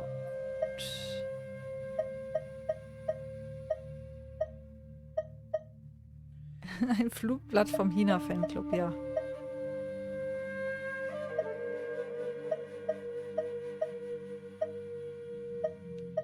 Notiz unbekannter Herkunft. Brief 1. Ich habe Herrn Boyang gebeten, mir einen Stift und ein Blatt Papier zu leihen, damit ich einen Brief an die Familie schreiben kann. Aber ich weiß nicht, was ich schreiben soll. Hoffentlich geht es allen zu Hause gut. Ich vermisse meine Tochter so sehr.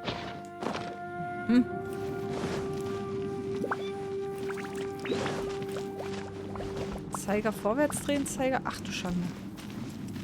Dann tut sich wahrscheinlich da hinten was. A new entrance. Great.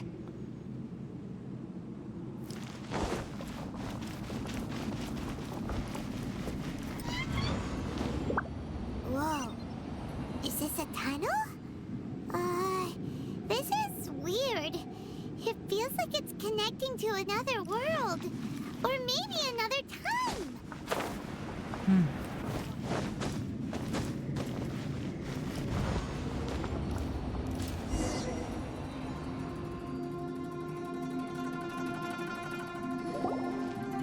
I thought we might run into some other people here, but apparently not. Yanfei, da ist irgendein Geräusch. The Fatui? Whose memory is this? Ah, watch out! Oh ja.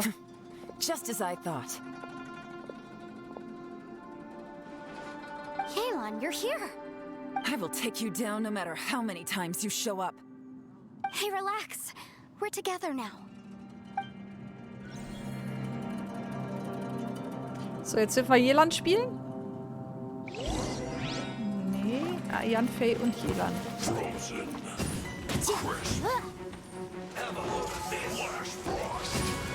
Motion to compel. Oh!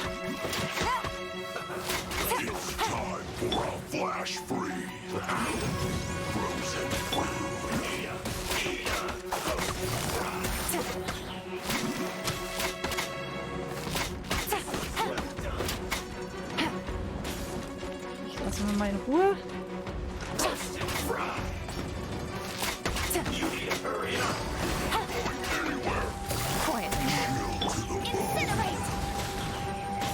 Hilfe! Objection. Ah! Können wir Essen verwenden? Wir können Essen verwenden, ne? Okay. Alles gut. Dann machen wir das auch. Ja, wenn man nicht weiß, wie man sie verwendet, ist halt doof.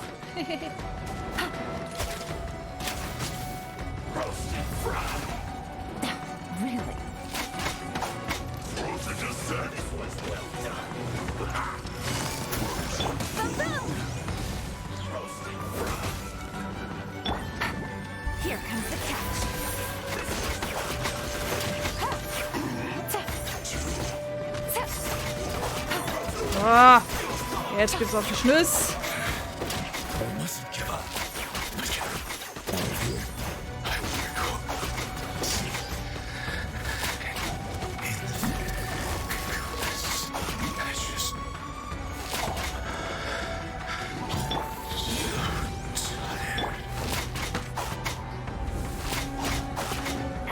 What a drag. Eieiei.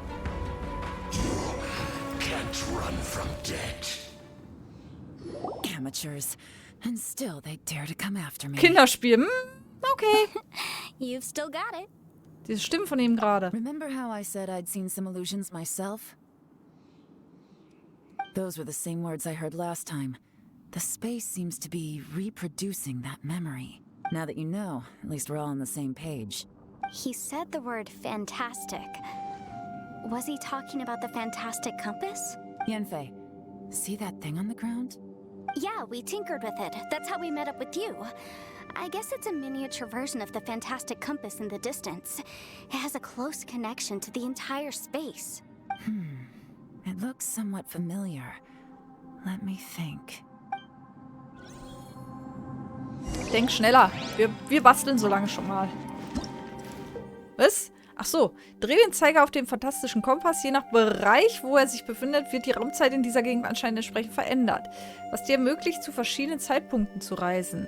Was du im letzten Zeitpunkt getan hast, wirkt sich wohl auch auf den nächsten Zeitpunkt aus. Jetzt machen wir so ein bisschen Zeitreise hier. Okay.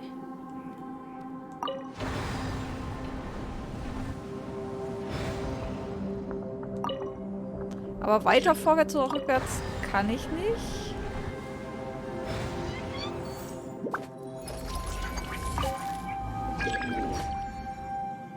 Aha, aha, aha.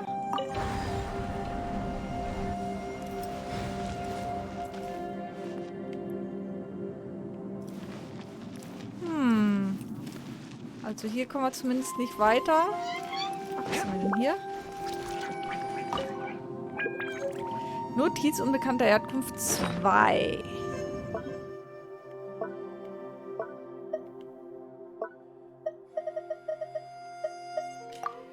Brief 2. Ich schreibe im Auftrag von Kamerad Hulan. Ich wünsche seiner Familie alles Gute. Unter anderen Umständen wäre ich gerne zurückgekehrt, um das Laternenritual zu erleben.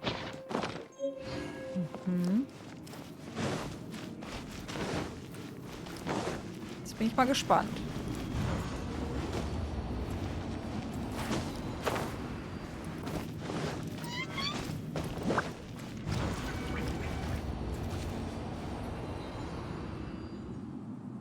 So, hier können wir jetzt noch weiter drehen. Nee, wir können jetzt noch weiter.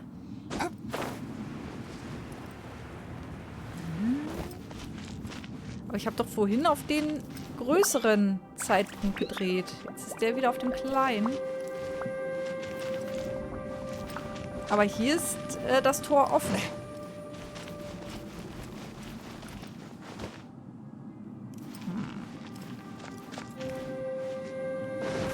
Drehen wir nochmal rückwärts.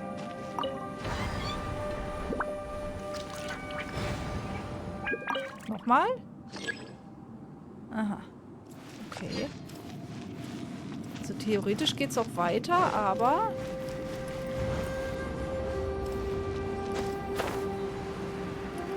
Jetzt bin ich mal gespannt.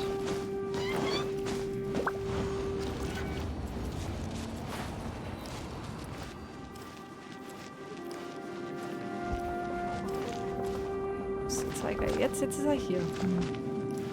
Und hier ist auch offen. Das heißt... Ja gut, passt schon. Glaube ich. So, wenn wir ihn jetzt vorwärts drehen, müsste da hinten immer noch... Nee.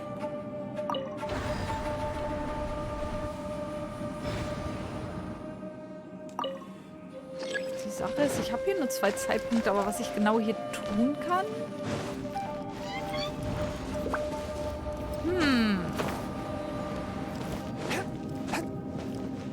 Ich denke mal, in dieser Zwischenwelt muss hier nichts geschehen. Ne? Das ist einfach nur der Wechsel.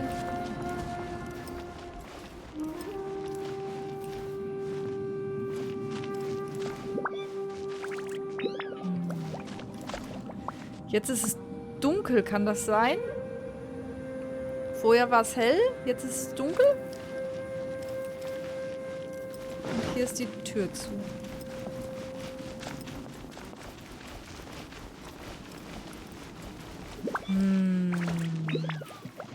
Kann man hier hochklettern irgendwo? Oder ist das nur Deko? Nee, wir kommen hier nicht weiter. Oh.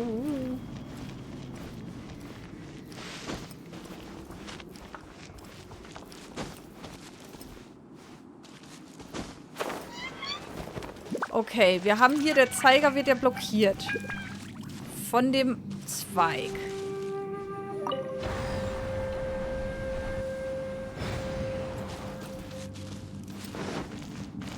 Was passiert jetzt, wenn wir jetzt nochmal dahin gehen? Was ist dann mit den Zweigen? Das heißt ein bisschen... Das Problem ist, ich kann mir echt Umgebungen, Räume, Orte nicht so gut merken. So, jetzt ist der Baum aber immer noch da. Und es ist finster. Wir haben die Uhr vorgedreht.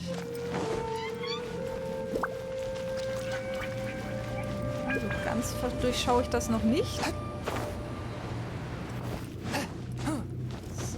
jetzt gehen wir hier rüber.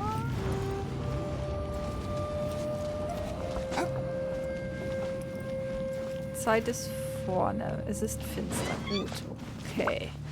Dann nochmal rückwärts.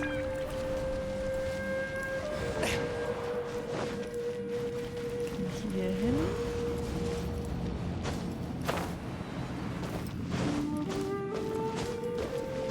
Ist dann kein Baum da. So, jetzt ist es trotzdem dunkel. Aber der Baum ist nicht da. Der Baum ist jetzt so ein kleiner Schößling. Können wir den wegmachen? Ah! Okay. Jetzt ist der Zeiger vorwärts gedreht. Das heißt, wir können jetzt hier weiter. Ah, seht ihr mal. Okay.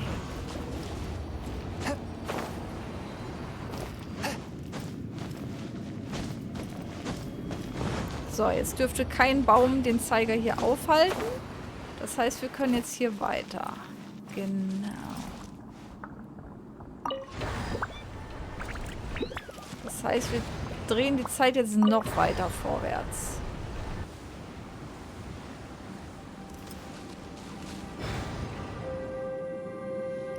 So, was ist denn jetzt das nächste Problem? Der Zeiger hat den Boden berührt. So. Da kommen wir also nicht weiter. Und wenn wir jetzt weiter zurückdrehen...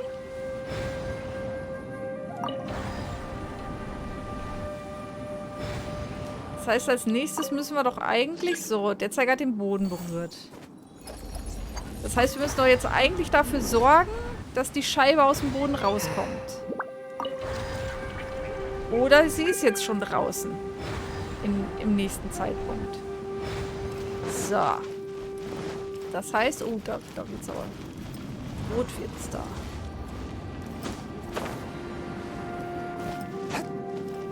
So, mal schauen. Ach, oder sind wir schon da? Ach, das war's schon. Another new space. If everywhere within this space follows the same rules, there must be another small fantastic compass somewhere around here. Bosacious. I can't believe someone like you would end up as a lost soul underground. Ciao. No enemies. Hold on. Wait, is the enemy hiding itself? Oh no, we should go help him. Stay back. This is my fight. Do not come near me. Aha. Filthy monsters! So many people have died at your hands! I lured you here to this underground space because I found your weakness. Hiding and ambushing from the dark is Bosacious's signature tactic. Die here with me! How did a valiant warrior like you die here?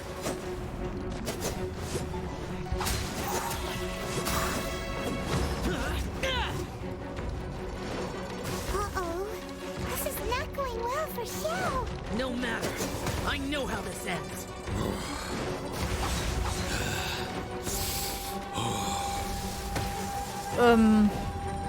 Krieg grad arg auf die Fresse. Und ich tue hier gerade auch niemandem was, ne? Bosacious is showing signs of fatigue. Bosacious, martial Retris. Even your strength is finite. But your illusion is not as mighty as you. This is not you in all your glory. I wonder what Rex Lapis would think if he saw what had become of the first Yaksha. Leave! I'll deal with the rest. We can't let the monsters get to the surface. Everyone, remember, we must hold the line at 60 miles outside the chasm at all costs. Ich glaube, wir müssen einfach nur durchhalten. Ja, okay.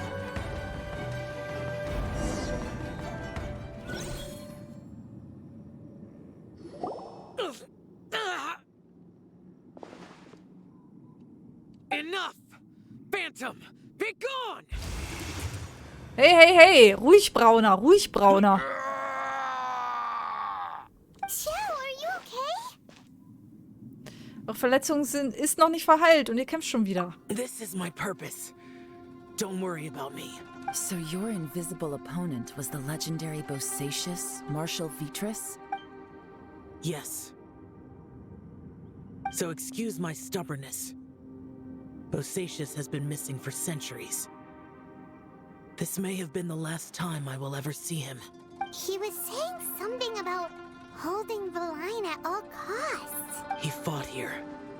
The nameless Yaksha from the legends. It was him. But didn't you say he'd always announce his name? How could his name be lost to time? What happened? I don't know. Maybe he forgot who he was. Because the karma you spoke of. Bosacious had already gone mad before he disappeared. There was no way of knowing if his memories were intact. He still took part in the Battle of the Chasm despite having gone mad? We Yakshas are not a race that thrive in peacetime. It's likely that he was drawn by the scent of bloody war. Slaughter is what we do best. Maybe it's the only thing we know. This battle confirmed my suspicions. As we had speculated, this space reflects information from people's minds. In other words, despite going mad, Bosacius came here. The illusion we saw just now is the impression he left behind. This space recreated him as he was during the battle. The way he fought was so self-destructive. Hat gegen Dämonen gekämpft. Bosacius's illusion said he'd discovered the monster's weakness and lured them underground. What kind of place could this be? Defeating Conria's monsters is no small feat, that's for sure. Guys, it could just be me, but I think I'm suddenly feeling more tired than I was. This space is really starting to affect us. I believe Bosacius stayed here underground. But now he is gone, and only his illusion remains. If we don't leave, we may meet the same fate. Lass uns gehen. Time to move on. You fought well, Bosacius. Goodbye. Wie, das war's? Okay. Na gut. Ach, da ist es. Mhm. Notiz unbekannter Herkunft 3. Da ist der andere Kompass. Brief 3. Es müssen mehr als 10 Tage vergangen sein, seit ich mich von Boyang und Bosacius getrennt habe. Aber meine Gefährten sagen, es seien nur 3 Tage. Ich weiß nicht, wer recht hat. Und ich habe auch keine Lust, darüber zu streiten. Ich will nach Hause, aber ich kann nicht zurück. Ah, die haben das gleiche Problem, dass die Leute die Zeit unterschiedlich wahrnehmen. So, jetzt müssen wir hier doch irgendwie das Tor aufkriegen. Es war ja ganz am Anfang offen. Und irgendwie ist es zwischendurch dann zugegangen. Das Problem ist jetzt, worauf steht denn jetzt der Kompass? Wahrscheinlich auf ganz auf den Anfang. Okay, das ist gut. Dann kommen wir nämlich da wieder zurück, wo das Tor noch offen ist. Da müssen wir irgendwas machen, damit es offen bleibt.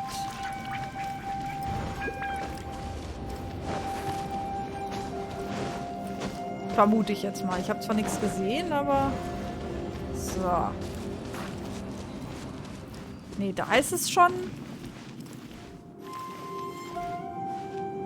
runtergelassen. Das heißt, wir müssen noch zweimal rückwärts.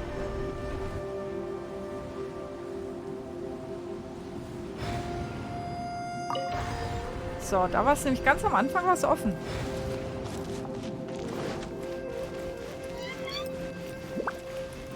Ich bin ziemlich sicher.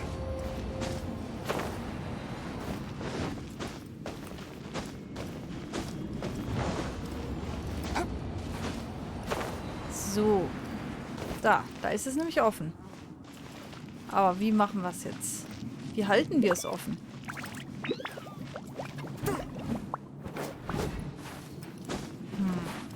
Weswegen ist es zugegangen?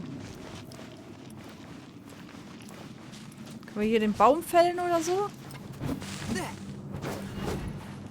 Naja, Baumfällen hatten wir ja schon irgendwie. Können wir da hochklettern? Nee, auch nicht.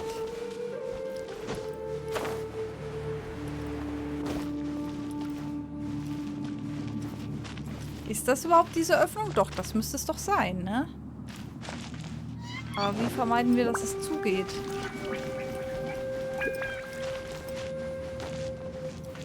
Was ist das? Da stehen Erdsymbole drauf. Peng! Okay. Jetzt wissen wir es. Hat uns aber auch nichts geholfen.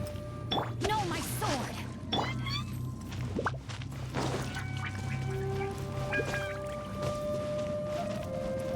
Aber vielleicht hat das jetzt verhindert, dass hier das Tor zugeht oder so. Weil sie keine Sprengung machen können. Versuchen wir es jetzt einfach. Ja, das müsste passen.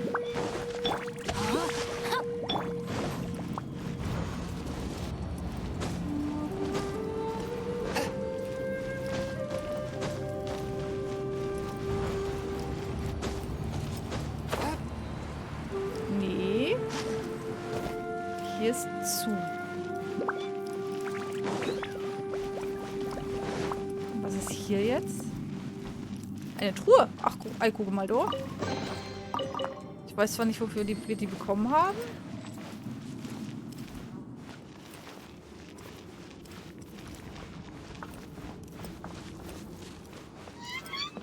Was haben wir damit ausgelöst?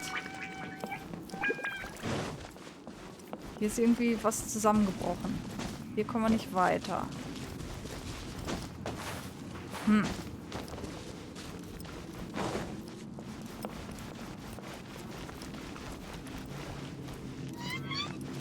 Nochmal zurück. Ich meine, da war ja das Erdsymbol drauf. Geschrieben. Vielleicht hat das was zu bedeuten. Wenn die Dinger jetzt überhaupt noch da sind. So. Nee, die sind nicht mehr da. Oder? Nee, die haben wir jetzt kaputt gemacht. Aber was hat sich dadurch geändert?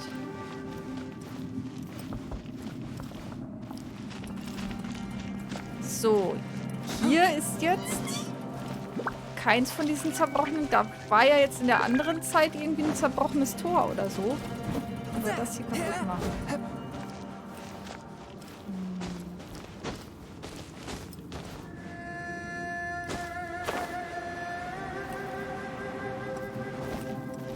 Oder haben sie das dann dahin gepackt?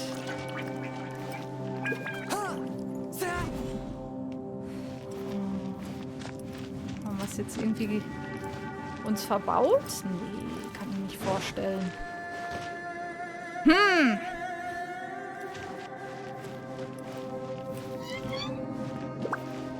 Also hier haben wir jetzt nur so ein Fähnchen.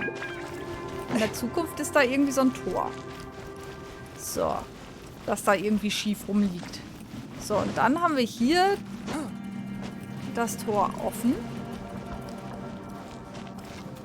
Da kann man auch nichts mit anstellen. Aber in der Zukunft ist es zu. Sind denn hier diese Balken und so, dieser Bau drumherum? Ist das noch da? Ha.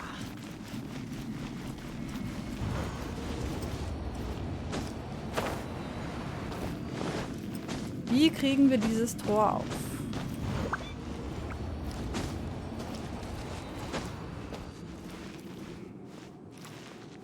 Ja, ist alles irgendwie noch da?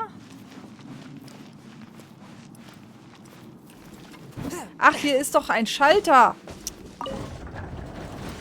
Ja, ach Mann, das ist ja zu einfach.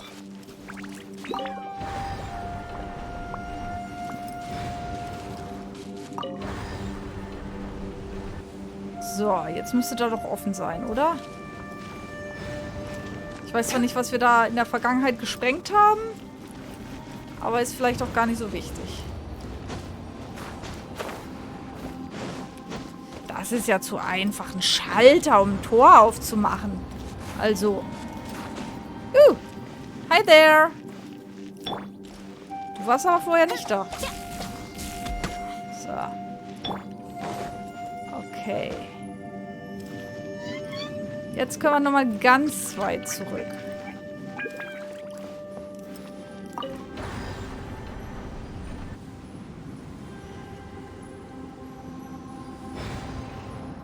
Nee, eigentlich wollte ich ja rückwärts.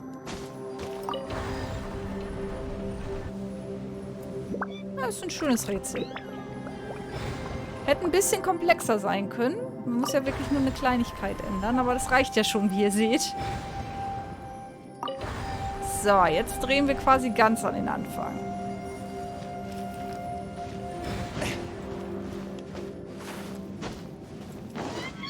Jetzt bin ich mal gespannt. Ach, hier sieht es ganz freundlich aus, oder?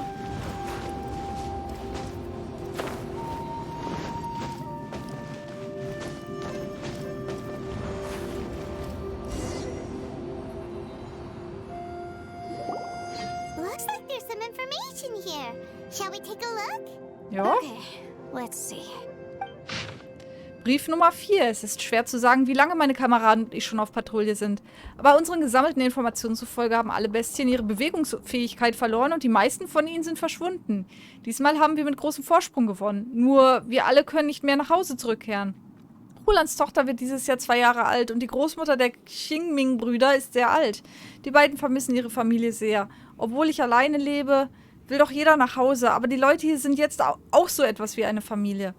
Dieser Ort ist sehr mysteriös. Ich weiß nicht, ob es an unserem Heimweh liegt oder ob hier von Natur aus eine wehmütige Stimmung herrscht. Hier sind einige Landschaften zu sehen, die man vorher nur von der Heimatstadt aus gesehen hat. Ich habe zuvor von den Älteren der Familie gehört, dass die Menschen aus Lier seit mindestens ein paar 100 Jahren Bergbau betreiben. Das hier sieht jedoch nicht wie eine echte Mine aus. Vielleicht ist das alles nur Einbildung, weil ich in einem Bergbaugebiet aufgewachsen bin und jetzt großes Heimweh habe. Ich habe solche Sehnsucht danach, nach Hause zurückzukehren. It looks like these were letters written by the Millelith soldiers who stayed here. So, who's this Boyang they mentioned? Boyang was one of my ancestors. The one who didn't make it back. You mean Boyang fought alongside Bosacius? I believe so. And the Millelith soldiers were their brothers in arms. I guess now we have a pretty good idea of where everyone that went missing ended up. Yes. So scary. What happened? Come on, let's not stay here. I have a gut feeling that sooner or later we'll connect all the dots. And then, we'll finally know the truth.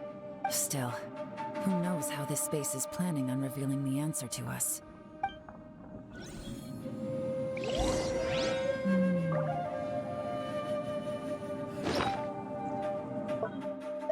So, das ist die Nummer 4. Den haben wir ja gerade vorgelesen, ne? Ja. Okay, wo ist... Nächste Uhr? Ah. Jetzt ist alles offen. Okay. Jetzt müssen wir also quasi ganz nach vorne drehen.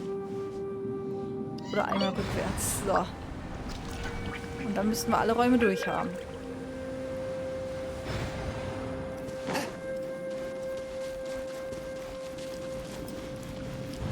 Was kommt jetzt? Jetzt mussten wir ja nicht mal mehr was anstellen.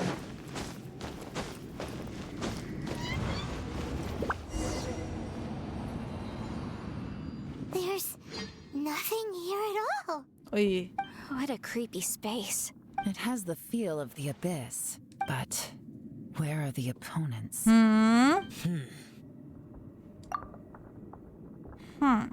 Das scheint meine Erinnerung zu sein. Your memory of what?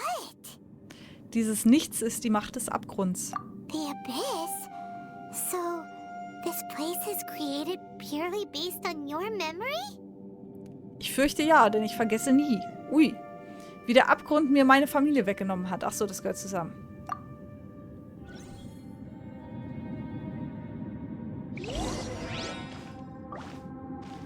Der Abgrund. Jedes Mal, wenn ich ihn sehe, meine Reise ist eigentlich die Suche nach dir. Ich werde mir die Zukunft mit deiner Anwesenheit vorstellen.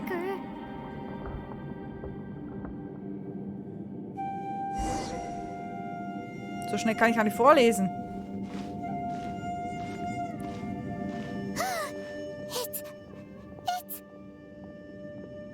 Aether, wait!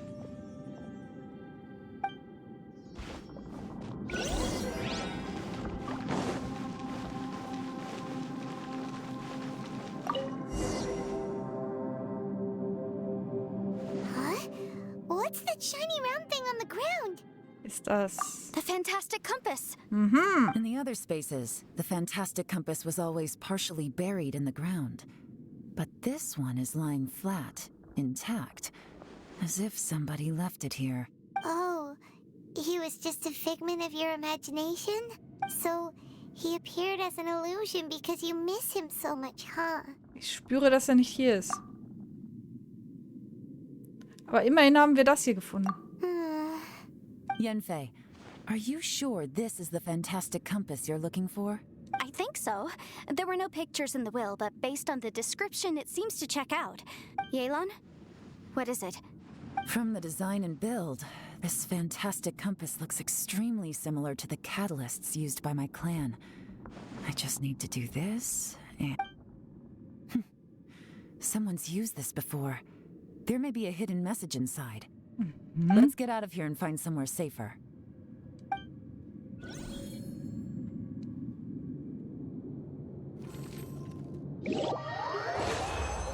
Aha, sind wir durch. All right, here we'll be fine. Take a moment to catch your breath while I try to unlock the fantastic compass.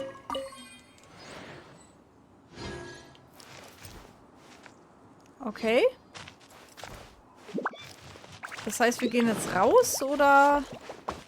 Within yin and yang, among the 5 regions, water, fire, wind, and thunder cycle like the seasons. Grasp the 7 heavens from the ground. Open wide the 3 gates. Okay. Schön, dass wir darüber gesprochen haben. Now that I've found the fantastic compass, my work here is done. But if the bosacious we saw was just an illusion, will we really be able to take anything we find here back to the outside world? Wir haben auf jeden Fall wieder ein bisschen was bekommen. Aha. Ach so, das ist nicht, diese 3 Dinger sind nicht an den jeweiligen Stationen hier gebunden, sondern allgemein. Ah, okay, jetzt verstehe ich's. Na, dann machen wir das hier jetzt noch fertig. Wir dürfen jetzt raus, oder? Oder müssen wir dann nochmal? Nee. Nee.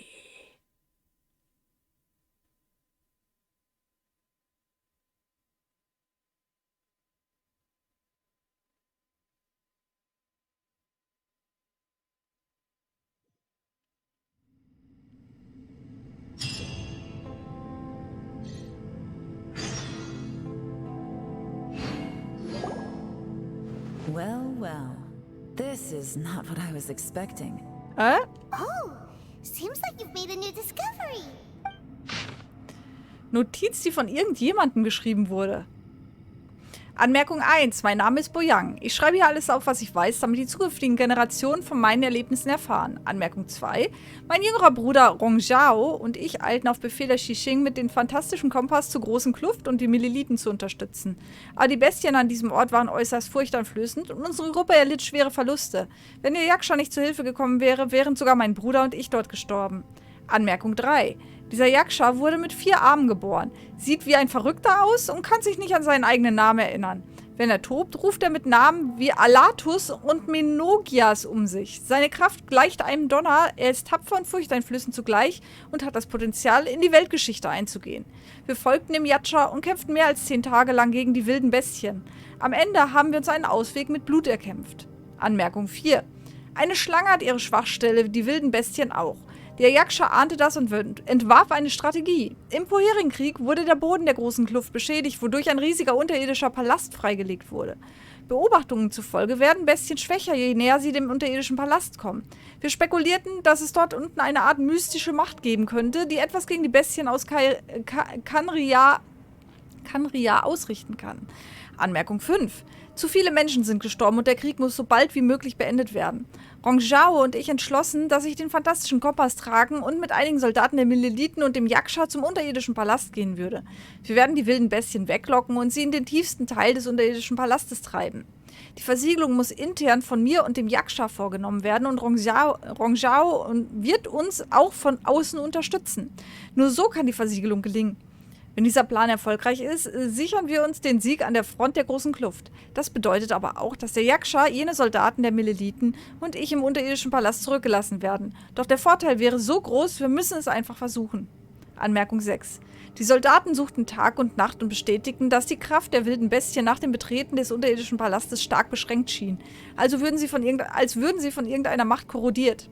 Einige der Soldaten, die in der Schlacht verwundet wurden, starben. Einige wurden von der großen Armee getrennt und kamen nie zurück. Die Bestien, werden sie auch einfach verschwinden? Anmerkung 7. Der unterirdische Palast ist sehr merkwürdig. Von jenen aus Lier sind nur noch der Yaksha und ich am Leben. Ich weiß schon gar nicht mehr, wie viel Zeit vergangen ist. Der Yaksha ist schwer verletzt und manisch und ich befürchte, dass er bald sterben wird. Ich bin wach, doch fühle ich mich benommen. Ich weiß nicht, wie lange ich schon hier unten bin. Der Yaksha wollte mich dazu überreden, an die Oberfläche zurückzukehren. Aber er vergisst, dass wir dazu bestimmt sind, hier zu bleiben. Anmerkung 8. Dieser unterirdische Palast ist wie ein Lebewesen. Zuerst erschien ein Riss im Boden und wir sprangen hinunter, wollten eine Strategie entwickeln, doch bald darauf stellte ich fest, dass der Riss begann, sich leise zu schließen. Ich kann nicht sagen, dass das die einzige Strategie wäre. Selbst wenn man ihn angreift, schließen sich die neuen Risse wieder, mal schneller, mal langsamer, und es ist schwer einzuschätzen. Heißt das, dass der Boden während des Kampfes versehentlich beschädigt und damit die Hülle des Palastes ebenfalls beschädigt wurde? Sind wir versehentlich in das Maul eines Ungeheuers geraten, dass wir jetzt langsam von ihm verschlungen werden? Anmerkung 9. Die Bestien sollten alle bereits tot sein. Wir haben durchgehalten. Ich bin viel gelaufen, finde aber keinen Weg raus. Der Yaksha ist tot, jetzt bin ich der Letzte. Vor meinem inneren Auge sehe ich meine Familie, meine Frau und Kinder. Sie kommen auf mich zu, gehen durch mich hindurch und verschwinden. Vielleicht bin ich auch schon verrückt. Wie könnte es sonst möglich sein, dass ich meine Familie sehe, die eigentlich in Lihe lebt? Ich möchte nach Hause zurückkehren. Finde ich noch einen Ausweg? Anmerkung 10. Rongjao. Manchmal hasse ich es, dass du nicht derjenige bist, der hier an meiner Stelle leiden muss. Aber Rongjao, ich bin dein großer Bruder und ich bin froh, dass du weiterleben wirst. Ich bin so müde. Ich kann nicht mehr denken. This information was left by a thaumaturge called Boyang, who, as you know, is the missing ancestor that I came here to investigate. All this information, it was left by your ancestor? Hundreds of years ago, 2 of my ancestors, brothers, were gifted the fantastic compass by someone of great importance. They brought this device to the chasm and joined the war against the monsters of Conria. They set out together, but only one of them made it back, minus his sanity. Karma. Correct. One possibility is that when they fought alongside Bosacius, they were tainted by his karma. Neither of them had visions, so they wouldn't have been able to resist its effects for very long. From reading through this, it sounds like Boyang ended up staying here for good too. Well, this is just wonderful. So, that's it. There's no way out? What do we do? Ja. We're gonna die here! Tja, nü? Das hat uns also auch noch nicht geholfen. I've had enough of this place! Let me out!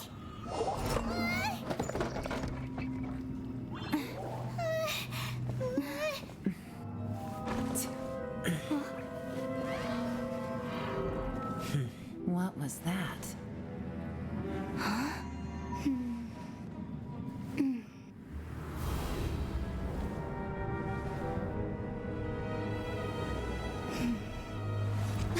I got it! I just had a thought. Give me a second. I just need to double check. Was jetzt?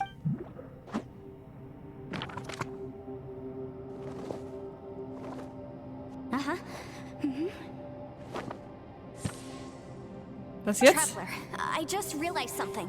Okay, so on my way here, I was studying the will the whole time. But I didn't give any thought to the book that the will was inside of. I don't know it verbatim, but I have read it before. The gist of the story goes like this. Und das fällt dir jetzt ein. Millennia ago, an Adeptus made a magic device to seal away evil monsters. Later, he made good friends with a human and gave the device to him to use as a catalyst. A few years later, great demons haunted the mountains. The mortal and the Adeptus joined forces to exorcise them using the same device. And that's not all. The book also says this. When mortal and Adepti powers are combined, one can move the heavens and shake the earth. This contraption is proof that mortals and Adepti may coexist. I have both Adepti and human lineage. Maybe my power can work. Na, wenn's reicht. It worked! I mean, the effect only lasted an instant because I'm not strong enough. But still, we must be on the right track. And look, something seems to have been activated inside the fantastic compass. By heaven's might and the gods of the 5 regions, Yaksha and mortal together take this contraption in hand. That's their voices from when they made the seal. Bosacius and my ancestor. They sealed off this space at the top together. I see. It makes sense now. Warte, also ist der riesige Kristall, den ich in der großen Kluft gesehen habe? Damals traf der Kristall die Ruinenschlange. Es scheint, als hätte eine Kraft entgegengewirkt. Könnte diese entgegenwirkende Kraft dazu geführt haben, dass dieser Raum so spät erwachte und uns verschlang? Oder führte sie eher dazu, dass sich die Öffnung im Boden gelockert hat? Außerdem scheinen wir in diesem Raum keine Monster aus dem Abgrund gesehen zu haben. Gibt es eine Verbindung dazwischen? Everyone, let's go back and meet up with Itto and Shinobu. I have a suggestion to make. Paimon can barely move anymore. Oh, why can't we get out of here? Ach komm, reiß dich zusammen. Paimon doesn't wanna die. Paimon, just hang in there, okay? Trust me, there's still hope. Let's go.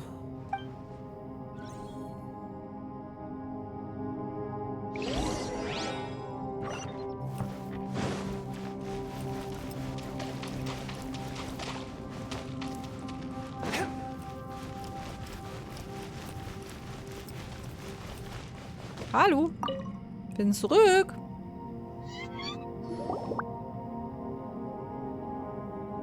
Shinobu, Itto, we're back. Was ist mit Itto? He must be exhausted, because he still hasn't woken up yet. But he's not in any serious danger, so don't worry.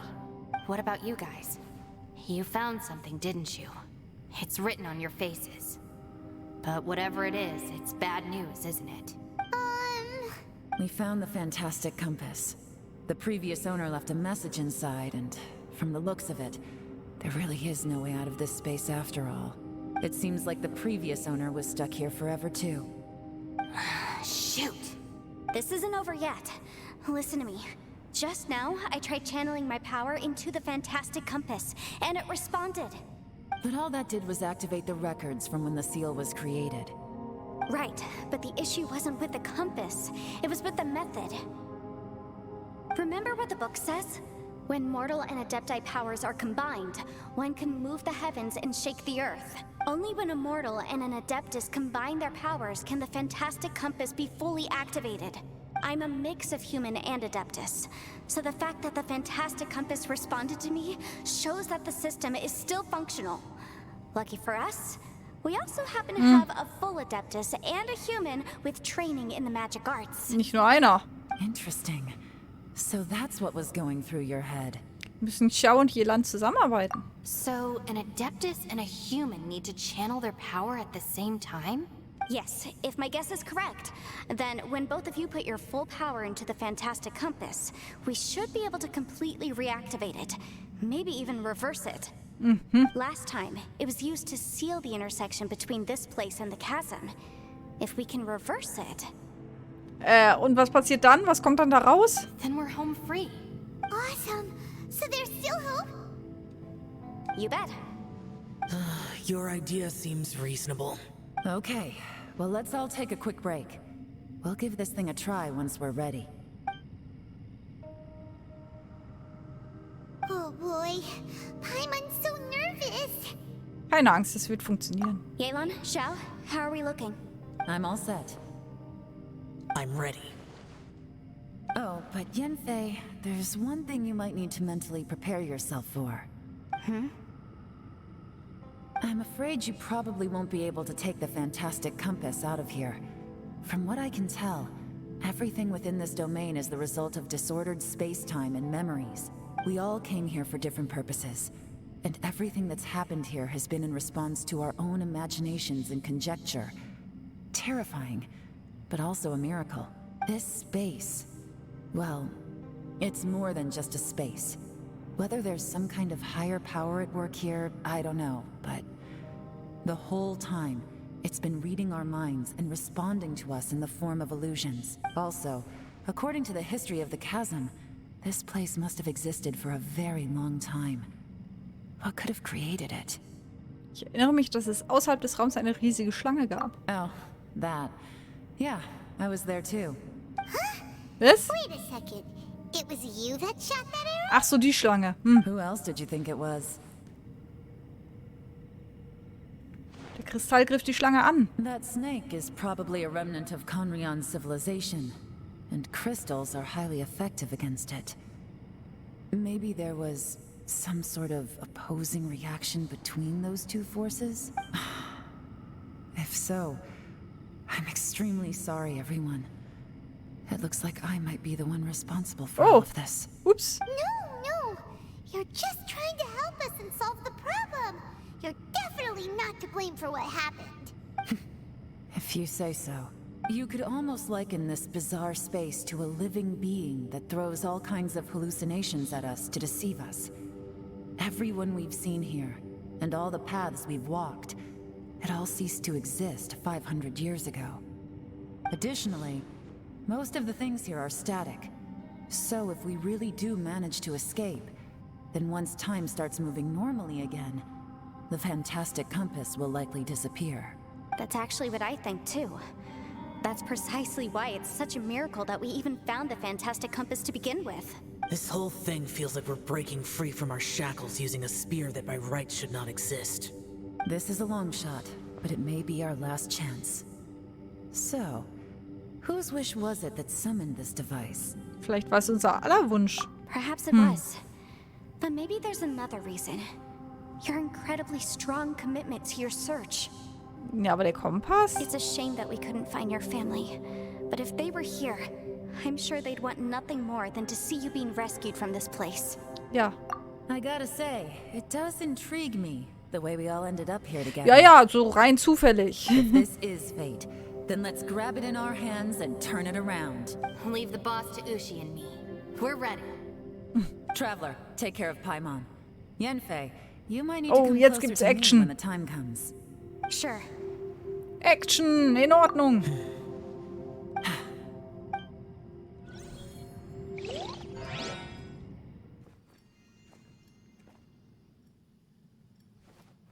Stars align, bestow your light.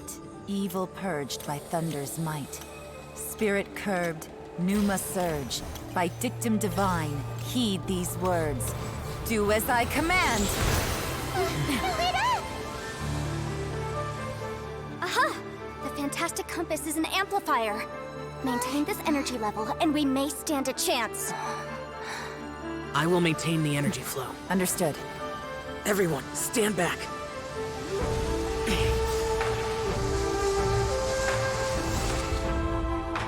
I shall hold the line by sealing the surface. As Yakshas, we must fight for this world. General Alatus, falling in!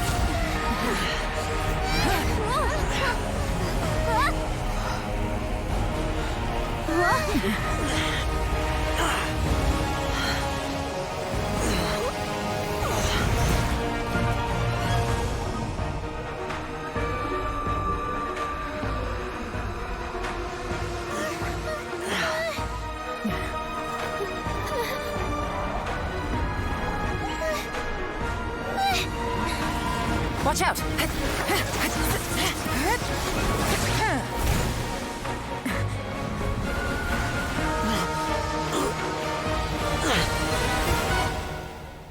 This trip may be dangerous, yet you insist on going. I have guarded this place for several hundred years. Only to seek the nameless Yaksha, do I request your approval.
Your strength won't last!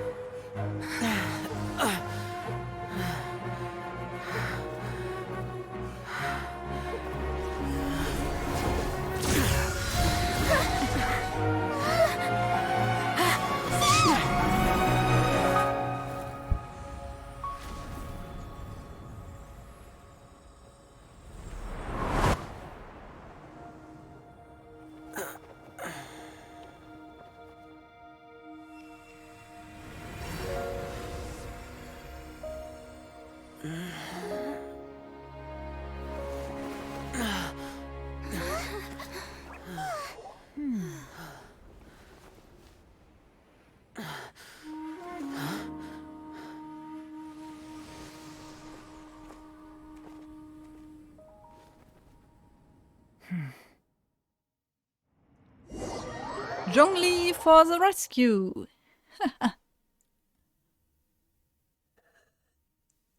Aber jetzt sind die auch alle so lebensfreundlich. So lebensbejahend. Was habe ich denn hier schon wieder für ein Krabbelvieh? Kleiner Käfer. Hallo, kleiner Käfer.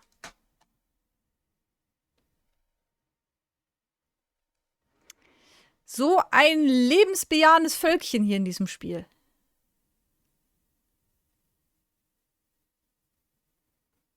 Aber die Zwischensequenzen sind immer geil, oder? Die sind schon echt gut.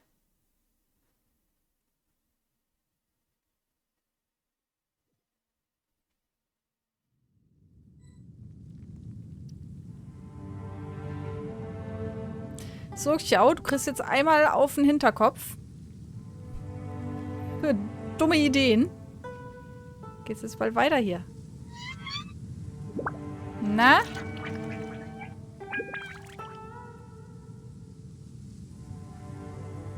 Na? That was close. I thought you were gonna get left behind. I'm so glad you're okay. That was terrifying. Kurz warten, bis die Texturen alle wieder da sind. So, so, perfekt. I know what you were thinking, but... Never mind. I know I can't talk you out of a mindset that's been built up over a lifetime. I don't think we were ever going to reach an agreement over the final strategy. But in the end, it was thanks to you that we managed to escape. No. I could not have done this on my strength alone. Danke auch dir, Yelan. Don't mention it. It looks like everyone got out unscathed, but you all look pretty exhausted. Rest up. There's no hurry to move on from here. As for me, I'm gonna check the area for any unusual activity. She's gone. Paimon didn't even get to say thank you. Maybe Yelan really doesn't believe she made a contribution. It seems like she's convinced Xiao saved us all, including her, and she doesn't know what to say to that. And since it's not easy to persuade Xiao of anything, maybe Yelan's just given up trying to talk to him. Xiao, she's criticizing you. I am not. You speak only the truth. I have no quarrel with that. I will keep your words in mind. Es ist gut, aufgeschlossen zu bleiben. Really? Well, that's great. I count that as quite an achievement. Da schwebt eine Seele. It was a perilous situation we were faced with underground, and it took every single one of us for any of us to make it out alive. Hey, so Bullchecker still hasn't woken up yet. Surely he's not gonna stay asleep forever. Vielleicht? Let's go check on him.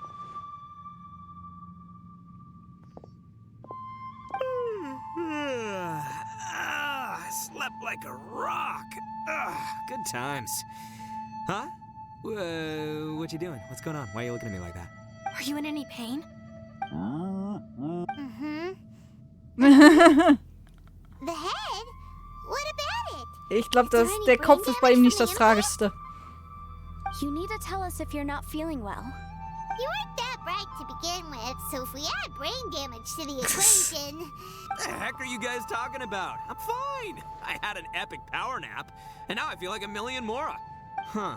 I feel like I'm forgetting something, though. Oh, yeah! Wait, weren't we underground? How did we get back up here? It's a long story. We'll fill you in later. Itto, we're indebted to you, Shinobu, and Ushi. I'm the reason you all got caught up in this. Please accept my apologies, and let me find some way to compensate you for the trouble. Ah, crazy talk. You helped us first. Of course we're gonna return the favor. Hey, if it weren't for you, we'd still be in a Liyue jail cell right now. That's not quite correct. You'd be in jail, not me.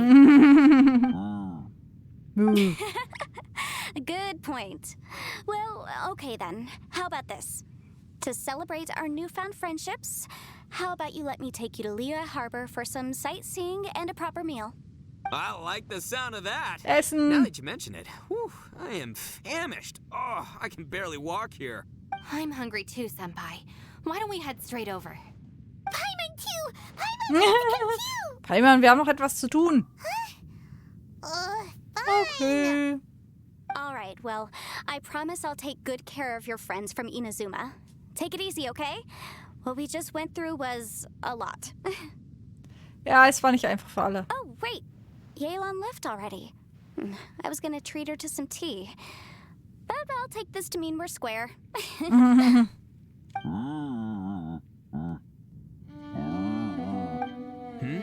Oh, yeah? Is that right? Wow. Okay, I'll let him know.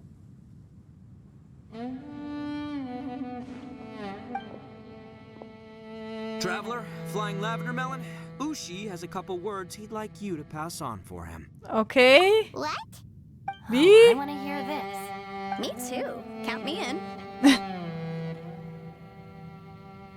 Good idea! Let's do that! Gut. Paimon never would have guessed that Ushi was so gentle and thoughtful. Boo. Sometimes the profoundest truths can also be the simplest. You betcha! Just leave it to us. All right, Itto, Shinobu, Ushi, let's go. Oh yeah! Grub time!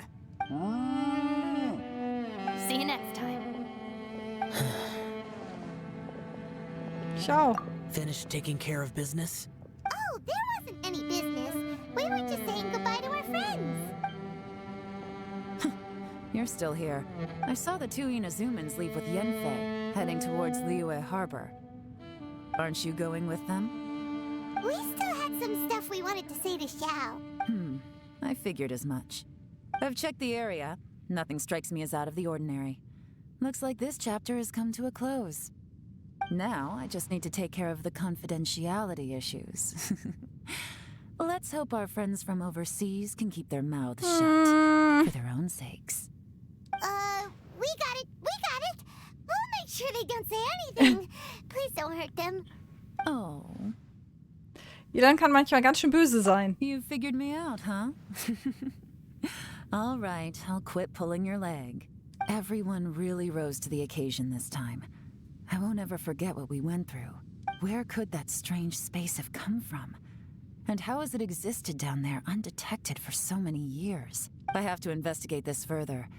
I have a feeling that whatever lies behind all this runs deep. Maybe so deep that no one can be allowed to know. Also, I think someone helped us out at the last minute. They did a good deed, of course, but somehow I couldn't tell anything about them. Ach so, It must have Zhongli been meint sie, someone ja. of great importance. Anyway, these questions will have to wait for another time. I have some follow-up work to do and reports to make. So it's back to Liyue Harbor for me. See you when I see you. Bye, Yelan! Nun denn. You knew I was waiting for you? Doch, das war ganz offensichtlich. Really? Ja? There's somewhere I want to go. If you have the time, you can join me. Where is it? A place that has to do with the Yakshas. Aha. Einen Augenblick. Wir haben hier eine Selie, die hier schon die ganze Zeit sehr verführerisch rumschwirrt. Fliehe aus dem geheimnisvollen Raum, der ganz unten in der großen Kluft liegt. Ich überlege, ob wir vielleicht doch noch mal eine 10er-Ziehung machen heute. Vielleicht auf Yelan. Ich werde sie wahrscheinlich nicht ziehen, weil ich ja gerade erst Xiao gezogen habe. 1600, hätte ich noch 1000... Ah ja, doch. Dann hätte ich auf jeden Fall noch eine 10er-Ziehung später für Itto.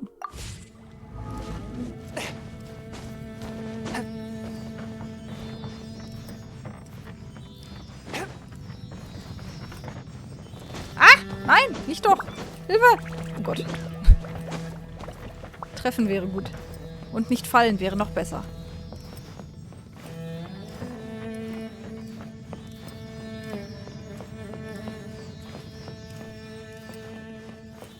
Oh Gott, wo geht's denn hier hin? Loot! Oh Gott. Nur Gemüse.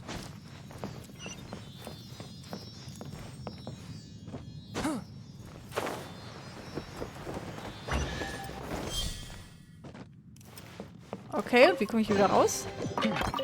Objects like this may prove useful when purging evil spirits.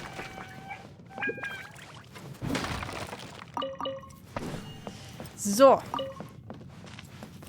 Wo will Xiao mit uns hin? Ach Gott, ganz weit weg. Aber immerhin mit Teleportpunkt. Dann geht's ja relativ flott. So. Schon fast rum die Zeit für heute wieder.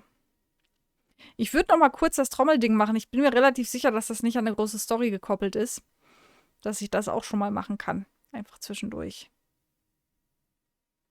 Und dann habe ich nur noch 4 Tage, um das hier, diese Herausforderung noch zu machen. So. Schön.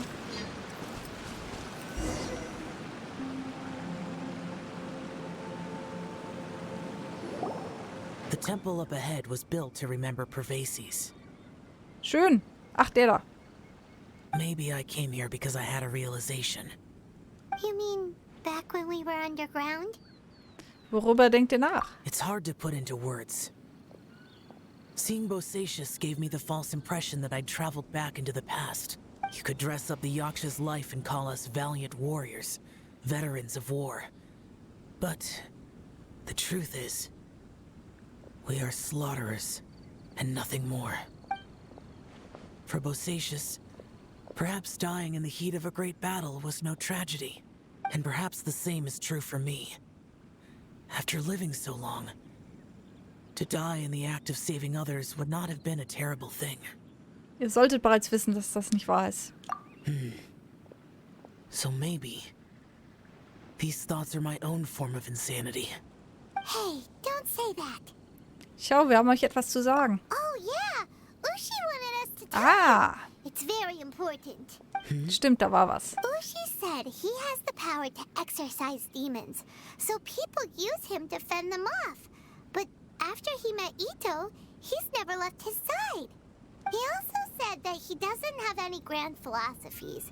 He just thinks we should spend our lives around the people who make us happiest. Maybe there aren't so many rules about how we should or shouldn't live our lives in this world after all. So he hopes you can come to understand that even though the power of a yaksha may be harmful to other people, it doesn't mean you shouldn't hang out with them. Es gibt immer jemanden, der euch zur Seite stehen kann. Yep, like people with visions. They have more resistance against your power, right? And, well, anyway, there's loads of people out there who really care about you. Suddenly you sound a lot like Bosacius and the others. They used to talk about how they hoped to live a mortal's life once the world was at peace. I think I was the only one who didn't think that way. The Bosacius recorded in the Fantastic Compass had lost his sanity. He addressed the people around him as Alatus, Menogius, and others. These are the names of the 5 Yakshas. Da hinten ist noch eine Selie. I am Alatus, and Menogius is General Capisis. The others are Bonanis, or General Chizapis, and Indarius, or General Musatis. I heard that people call the 5 of us Yakshas, the Guardian Adepti. Bosacius and Yelan's ancestors stayed underground to the end.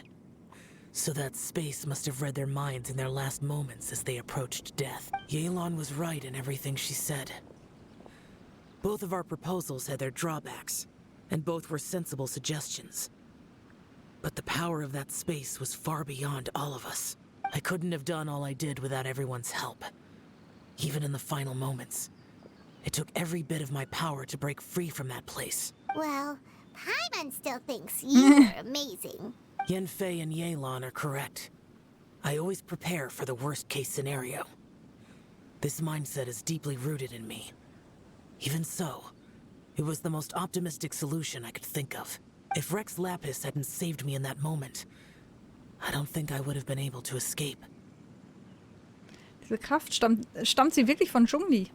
In the end, I still had to burden another. But that's how it should be, right? You've known Zhongli, Rex Lapis, for such a long time.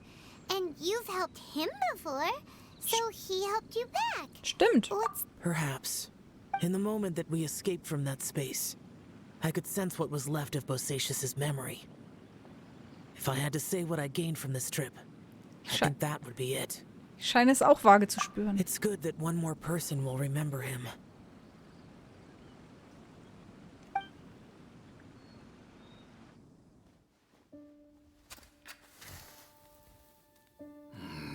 Menogius, where have have you been?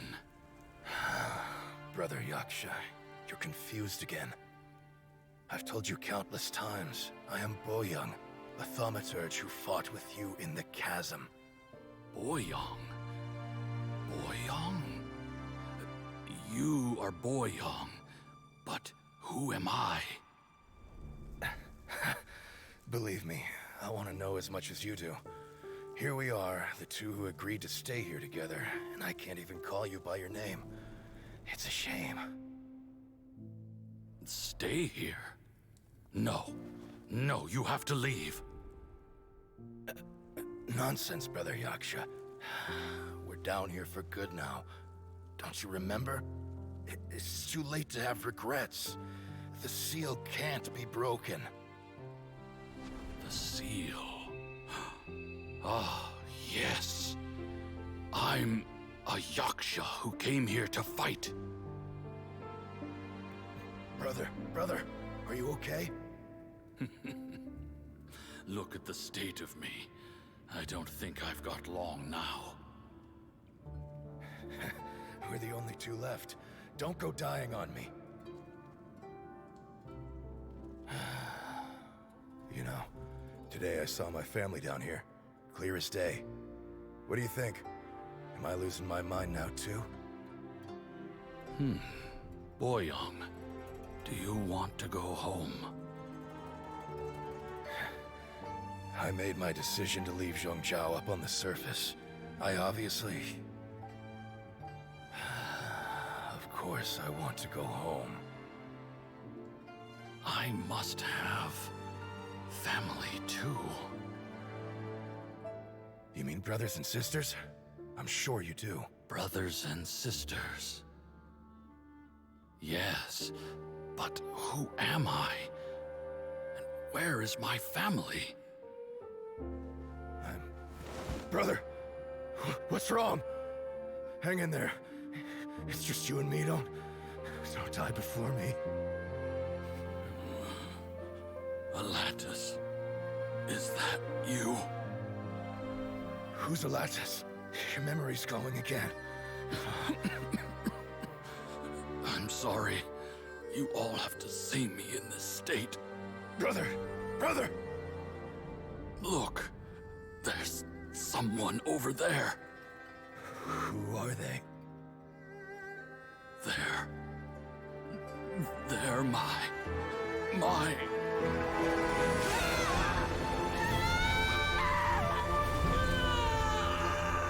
remember now.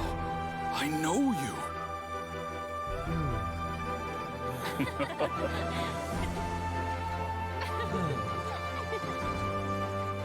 My brothers and sisters have come for me, Boyoung. You're awake? At least tell me your name. Brother Bosacious. Hey, Bosacious. Bosacious. I am Bosacious, and my destiny is to make the ultimate sacrifice.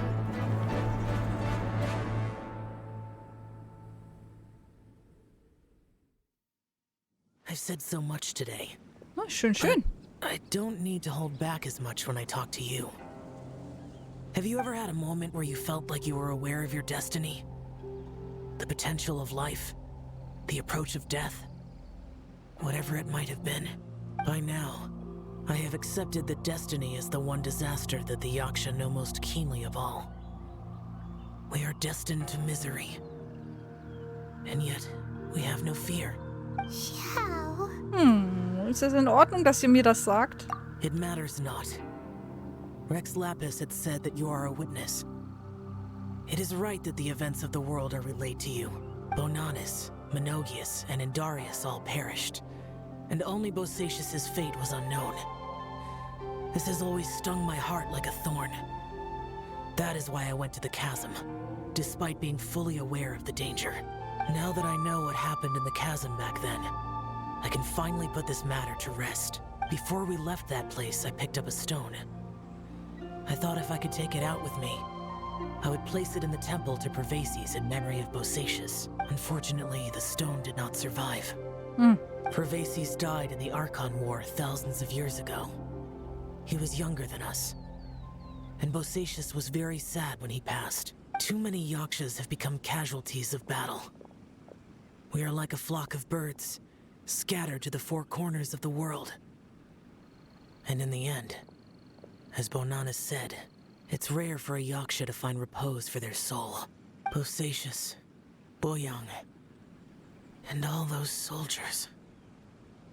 Sag das nicht, jeder ist ein Held. Heroes.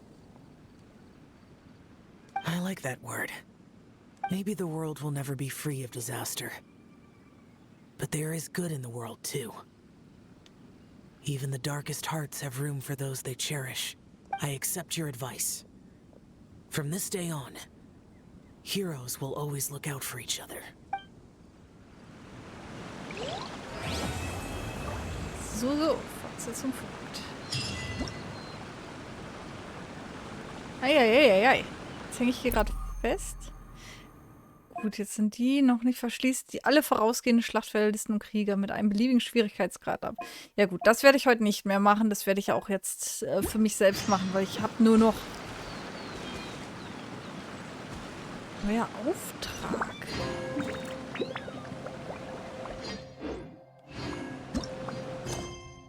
Geschichte unter dem Faltfächer.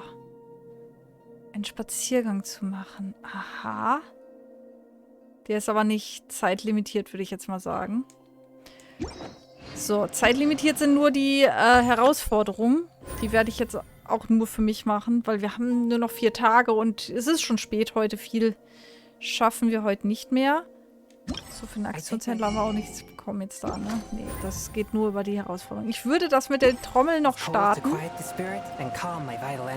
Einfach, weil ich es dann machen kann. Was ist denn hier noch Neues? Legendenauftrag. Ah, okay. Von Yelan. Genau, der ist ja auch noch da. Den können wir dann beim nächsten Mal machen. Es sei denn, da sind jetzt auch noch mal ganz viele neue Events. Werden wir sehen. So. Ich glaube, ich ziehe wirklich einmal noch auf Yelan. Auch wenn ich jetzt eigentlich nicht drauf gehen wollte und mir das aufsparen wollte. Aber die Wahrscheinlichkeit, dass ich sie ziehe, ist eh sehr gering. Und dann kann man schon mal die 10 weiter Richtung Itto, der dann hoffentlich kommt. Also ich würde mich sehr wundern, wenn wir jetzt Yelan kriegen. Ich fände es auch nicht schlecht. Warum nicht? Aber auf der anderen Seite würde ich mich dann ärgern, weil ich hätte ja dann vielleicht auch Itto bekommen können. Aber ich bin zu neugierig. Komm, lass uns noch Yelan kriegen. Außerdem will ich Noel noch das Sternbild weiterkriegen. Und es gibt gerade Noel dabei. Xiao haben wir schon bekommen. Eine 10er-Ziehung machen wir. Dann haben wir noch eine 10er-Ziehung für Itto übrig. Das passt schon. Also, jetzt, Leute, Daumen drücken. Und ab dafür.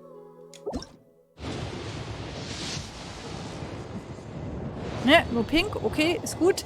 Dann bitte Noel. Wäre sehr fein. Ich habe jetzt 2-mal Yanfei bekommen. Oh, ein gutes Schwert. Ich weiß nicht, ob es ein gutes Schwert ist, aber zumindest ein 4-Sterne-Schwert. Ist jetzt auch nicht verkehrt. Ich weiß nicht, ob es gut ist. Ich habe, glaube ich, noch keinen Charakter, für den ich es brauche. Ich habe mir für die ich gerade so hochziehe, ist eigentlich notiert.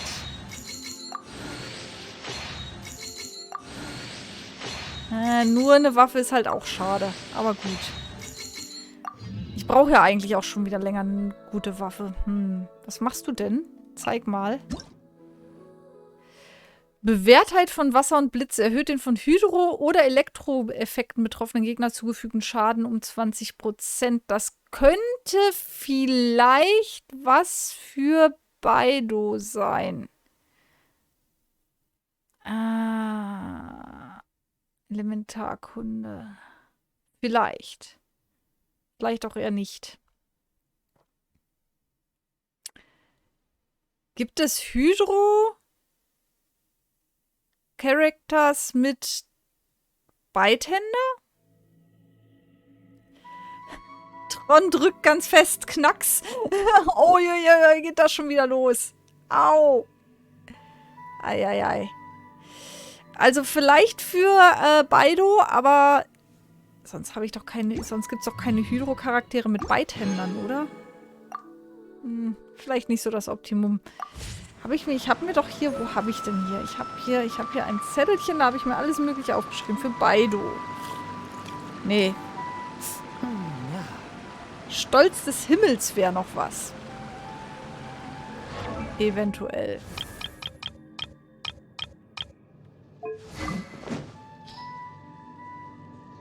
Genau, ich muss die Aufladerate nämlich hochhalten. Da ist der Regenschnitter wahrscheinlich nicht so das Wahre. Na gut, aber auch mal ein bisschen... Nochmal ein anderes Schwert. Wer weiß, was noch kommt.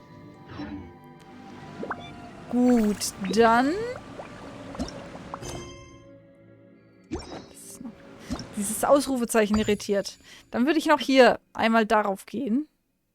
Einladung annehmen. Ho, mein lieber Freund. Hast du, seit du die große Kluft verlassen hast, ab und zu an mich gedacht? Ich weiß nicht, wie du das siehst, aber ich denke immer an dich. Okay. Siehst du, du bist die erste Person, an die ich für diese gute Sache gedacht habe. Um Shinobus erfolgreichen Abschluss zu feiern und das Ansehen meiner Arataki-Bande zu fördern, plane ich, einen luxuriösen Veranstaltungsort auf Rito zu mieten und ein großes Fest zu veranstalten. Der Name des Festes lautet das große und spektakuläre Trommelfest des allmächtigen Arataki. Wie hört sich das an? Bist du beeindruckt? Ich kann garantieren, dass dieses Fest so groß sein wird wie das Irodori-Fest und bedeutungsvoller als das Laternenritual. Nach diesem Fest wird der Ruhm meiner Arataki-Bande in ganz Inazuma verbreitet sein.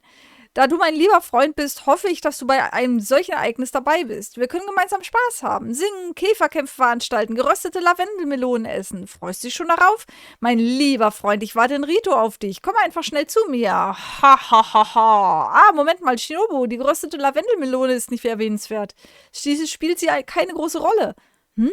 Ich glaube, ich habe gesagt, dass die Lavendelmelone nicht erwähnenswert ist. Haha, warte, diesen Satz brauchst du aber nicht aufzuschreiben. Okay. So. Das große und spektakuläre Trommelfest des allmächtigen Arataki. Na gut, müssen wir...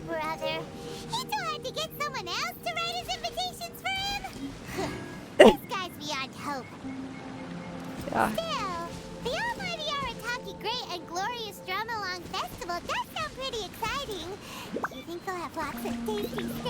Da hinten ist noch die Selie.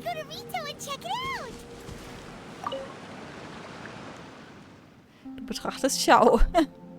Xiao spricht nicht weiter. Er blickt in Richtung des Tempels von Pervasis und wirkt leicht verwirrt. Traurigkeit, Enttäuschung, Erleichterung. Alle sind vorhanden, aber nur in geringem Maß. Der Blick wie von jemandem, der zu lange gegen Wind und Schnee gewandert ist und heute endlich einen Zufluchtsort gefunden hat. Da hinten ist noch eine Selie, die schnappen wir uns noch, bevor wir da nach Rito gehen.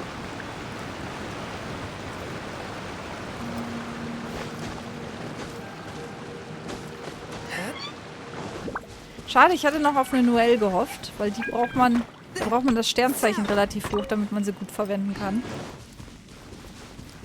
So, was haben wir denn hier? Wie kommen wir denn da hin? So kommen wir da hin.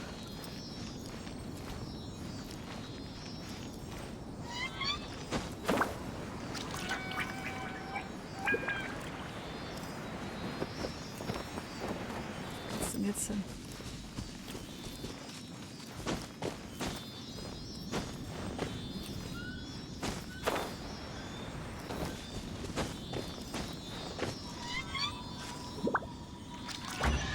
Haha.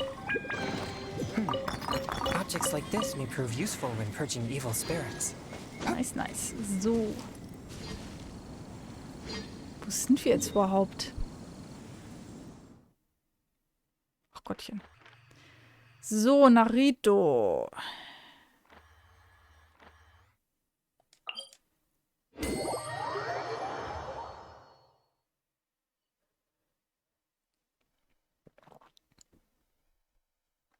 Da wird sowieso jetzt noch nicht alles freigeschaltet sein, schätze ich. Aber wir können schon mal ein bisschen anfangen.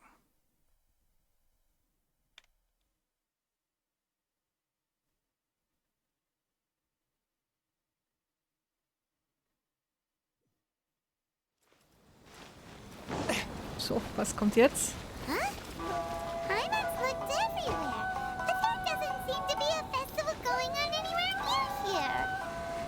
atmosphere isn't festive at all. Shall we go ask the Doshin? Maybe they'll know something. Okay. Gibt es hier ein Fest? Oh, do you need a hand with anything? Es geht um das kommende Fest. What? A festival? I haven't heard anything about a festival coming up. Could you be more specific? What festival are you talking about exactly? Der Name lautet das Große. Das Große. Das Große und Spektakuläre. It's the almighty Arataki Great and Glorious Drummelong Festival, organized by the Arataki Gang. Ah, yes. The same Arataki gang who made a scene at the Iridori Festival? Ja, die. So you're here for the unauthorized, unprofessional, and unofficial event, huh? Nein. No, it's not anything. It's the almighty Arataki Great and Glorious Drummelong Festival. Yeah, I gotcha. No need to keep rehashing the name. I think I know what this is about. Let me bring you up to speed. So we saw the members of the Arataki gang here a few days ago, and they were busy at work leaving piles of hideous things all over the place. Oy. Their leader claimed to be hosting a grand event, big enough to rival the Iridori Festival. I think that must be the one you're talking about. I asked them a couple of questions, and it quickly became clear that they had no permit to host the event, no proof of venue hire, and, surprise, surprise, no record of having registered the event with the police station. If that isn't the definition of an unauthorized, unprofessional, and unofficial festival, I don't know what is. What? You shut it down? Let Paimon guess. Then you arrested them. No, actually. Seeing that they had no prior experience organizing events and they'd at least gone to the trouble of preparing a safety plan, we just gave them a warning. Safety plan? Huh. That's pretty responsible. Aber immerhin ist das alles synchronisiert, also es ist vielleicht doch ein bisschen mehr Story wieder. Anyway, if you're looking for the Arataki gang, you could try going to Amakane Island, which is a venue designated by the Yashiro Commission for use in all kinds of festivals, big and small. It was established to try and encourage community cultural events. The application process is much simpler there and less expensive too. We told the Arataki gang about that.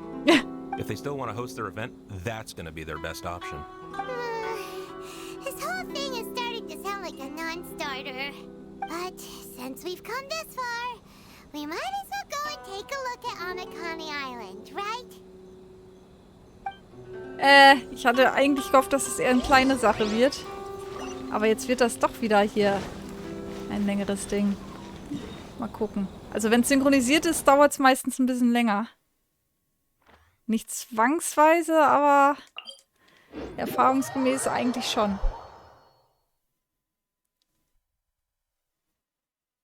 Mal gucken. 10 Minuten, 5 Minuten. Gucken wir mal. Ich wollte eigentlich nur reinschauen. Ich habe gedacht, dann gibt es hier so ein paar Rhythmus-Minispiele oder so. Und dann hat sich die Sache. Das war jetzt eigentlich meine Erwartung. Tja. War vielleicht falsch. Mal gucken.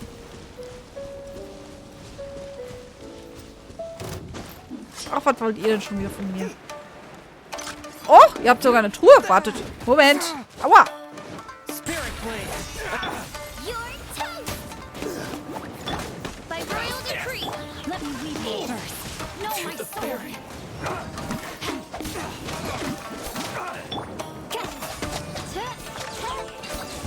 Vor denen bin ich immer weggerannt. Die haben sogar eine Truhe hier.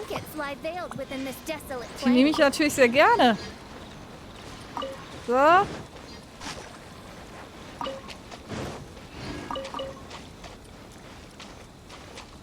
Perfekt. Weiter geht's.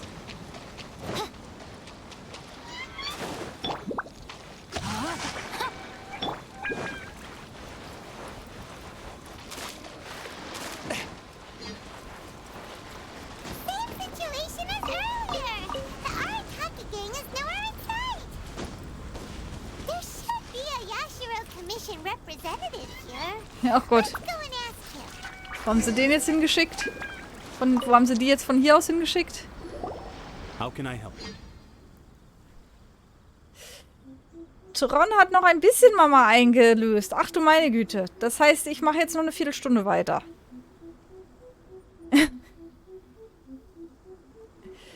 Okay. Da habt das. Wir möchten uns mit der Arataki-Bande treffen. Oh, yes.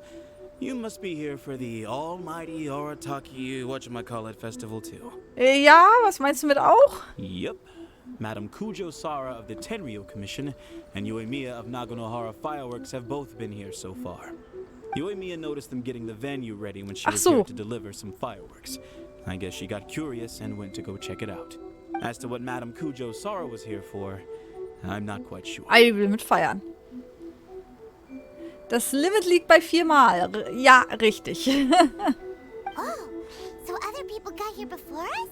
Oh, that's a good sign. So, where's the Arataki gang now? Unfortunately, since there's no space available at any official venues at the moment,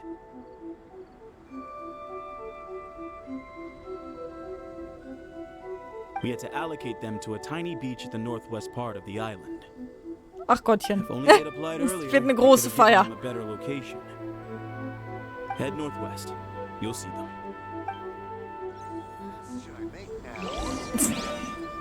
Das sind ja Planungsgenies. Na toll. Das große Trommelfest, ich sehe schon.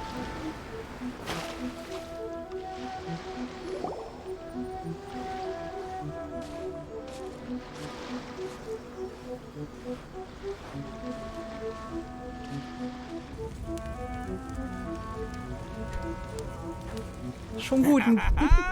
Hey there, compadres. You finally made it.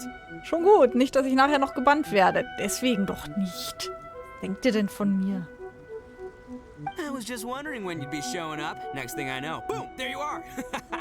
Oh boy, am I happy to see you. Look at this venue. What do you think?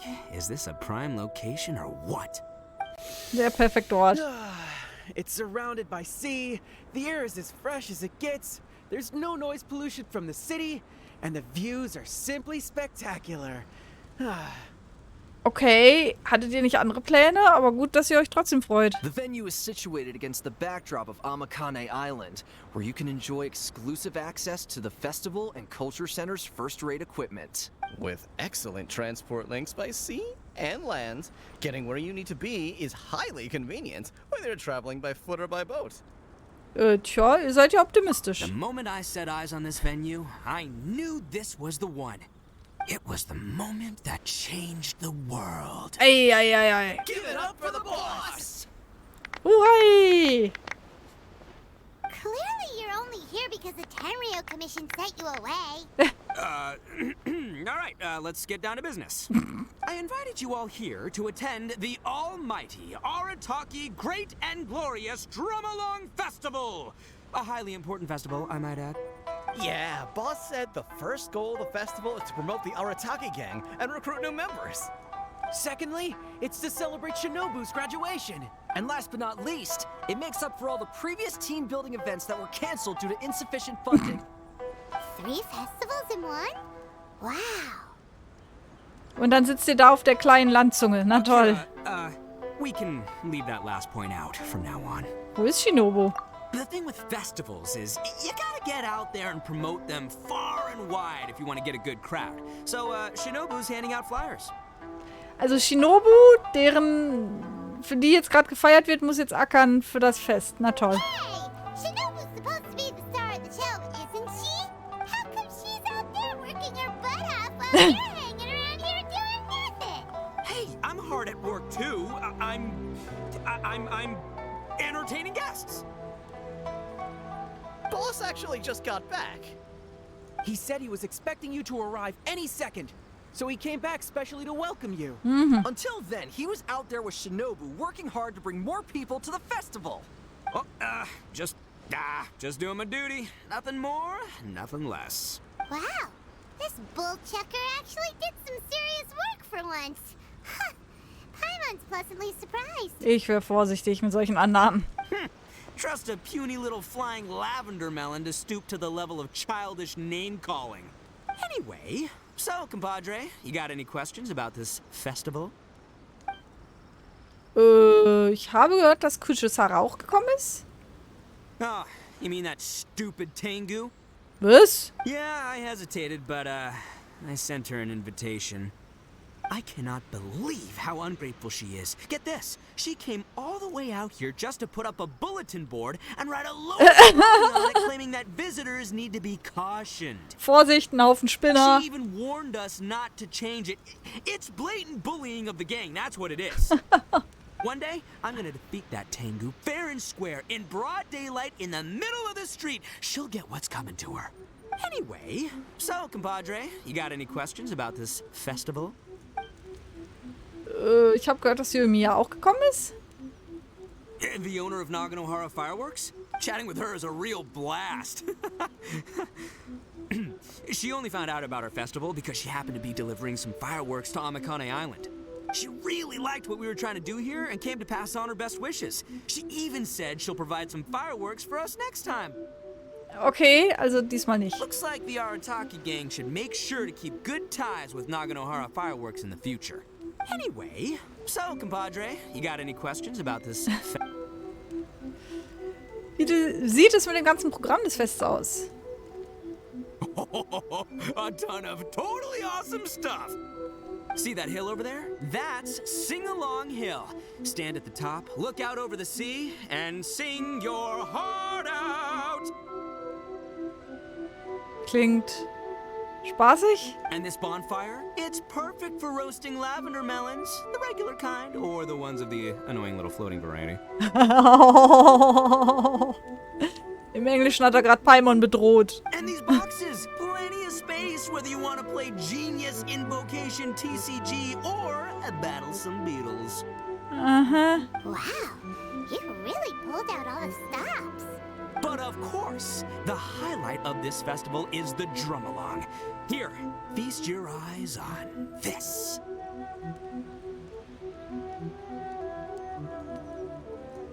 Ganz toll. Just between you and me, this little treasure was sourced through a top-secret channel. They said it's a prized hand drum that once belonged to a renowned onmyoji, and it's worth 8 million mora. Thanks to my strapping good looks and the fact that the vendor and I kind of had a connection. Her words, not mine. She gave me a generous discount and only asked for 800,000 mora. Hast dich verarschen lassen, She okay. went from 8 million to 800,000 just like that? Sounds suspiciously like a scam to Paimon. Duh. Oldest trick in the book, right? Which is why it didn't work on me. I spotted the damage on the edge right away. Practically screamed, "Defective product alert!" Ooh, we have a connection. Give me a break. So I haggled hard and took her down to 80 G's. Practically a steal. Totales Schnäppchen. More specifically, daylight robbery. Still, it's pretty impressive that you could actually afford something worth 80,000 mora. It's only 80,000 mora. What do you take me for? I put in 20 grand. Huh? Boss, how come I had to pay 30 grand? 20 grand plus 20 grand plus 30 grand. You really are a bull chucker. You extorted 80 grand from your gang members and didn't pay a single mora yourself.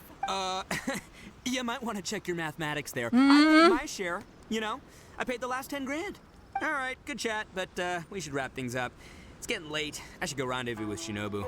The festival's just getting started. We need to keep plugging it to get a bigger crowd. Take care of the hand drum, all right? Oh, and if you want to try out the drum along at any point, Genta's your guy. Laters, compadre.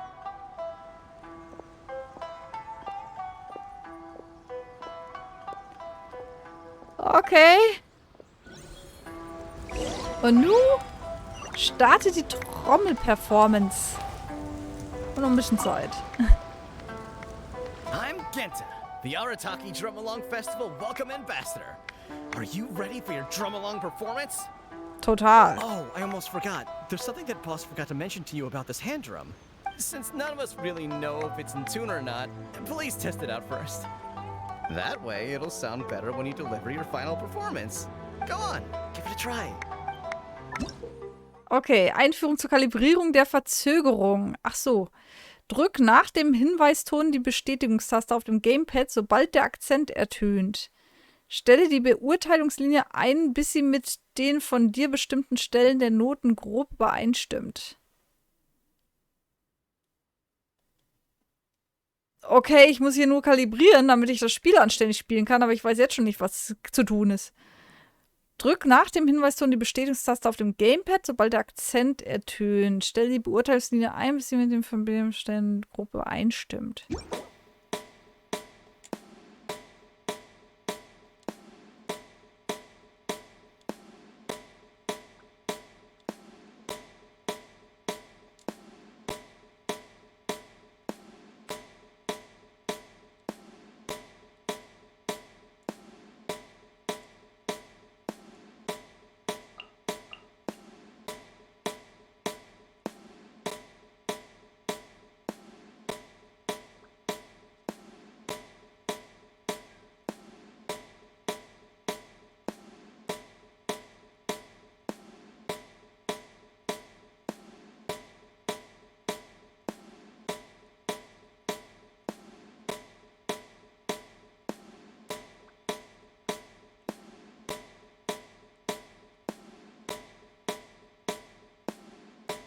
Nicht noch weiter.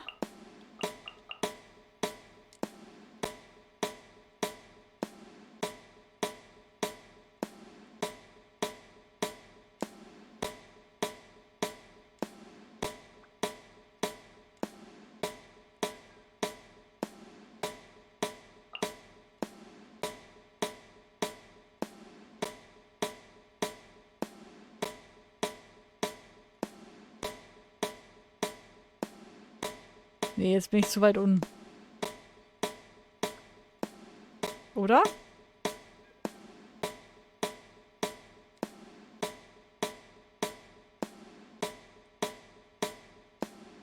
Vielleicht ein bisschen höher.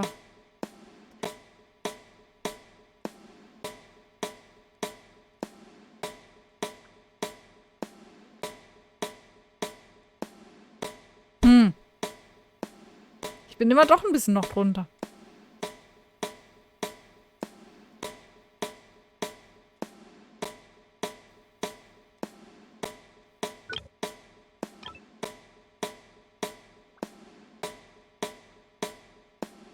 Ich lasse es jetzt so. Man kann es ja wahrscheinlich immer noch kalibrieren. Hoffe ich zumindest. So, und jetzt haben wir das hier. Aktionsdetails. Erreiche die Bewertung Bude wackelt. Hier drücken, um ins einstellende Rhythmusspiel zu gehen. Okay.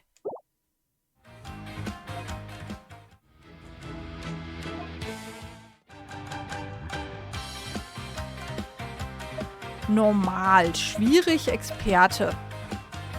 Wir machen mal normal. Melodie komponieren. So, und jetzt? Ach, jetzt muss ich da hin?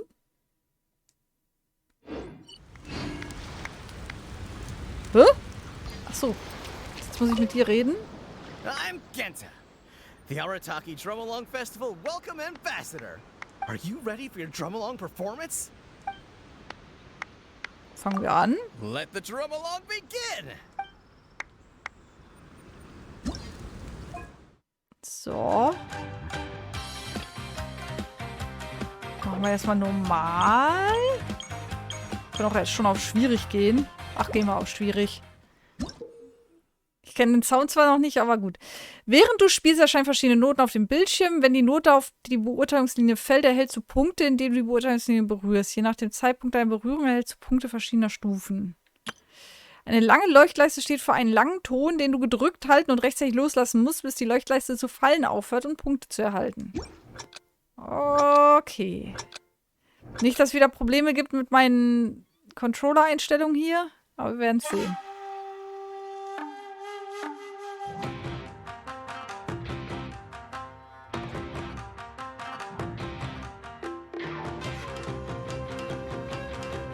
Oh! Hilfe! Hilfe!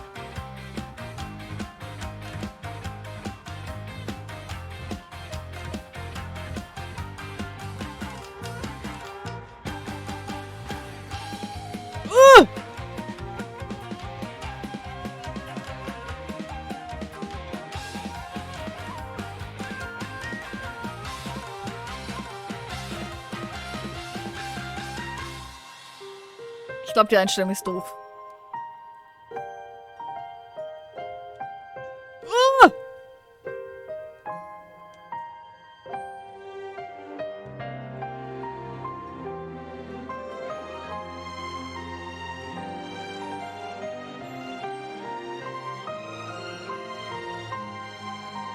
Oh Gottchen.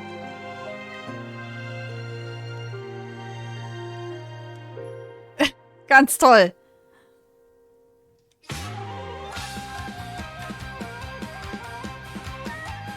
Oh.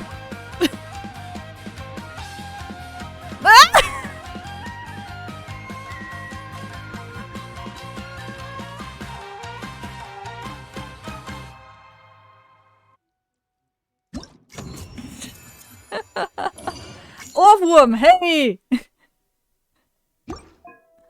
Okay. Ich hätte jetzt gedacht, das ist relativ einfach, weil es das erste ist. Aber die sind relativ schwierig.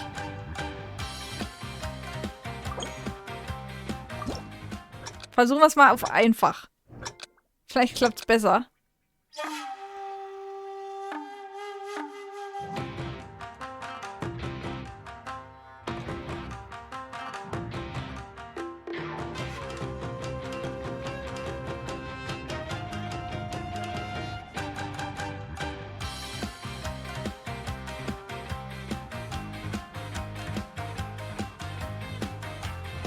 Ich spiele eigentlich relativ viele Rhythmusspiele.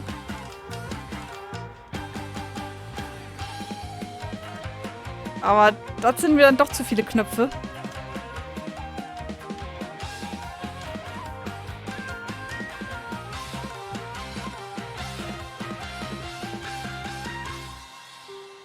Ich glaube aber wirklich, ich habe es nicht anständig kalibriert.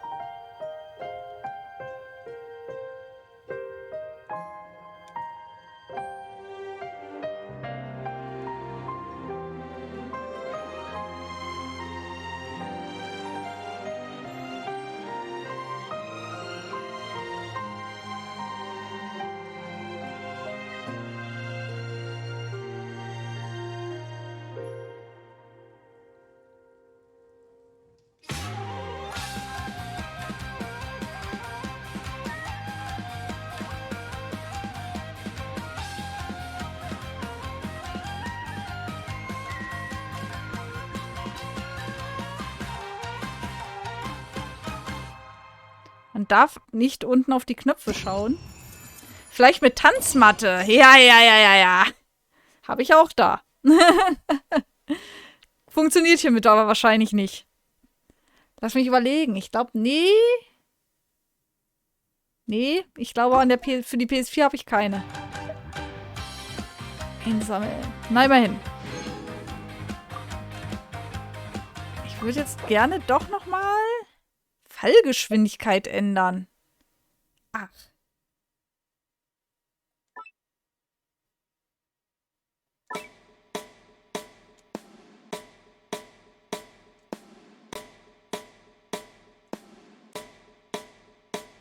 Moment, habe ich die Kalibrierung vorhin gar nicht. Weil er jetzt wieder auf 0 ist.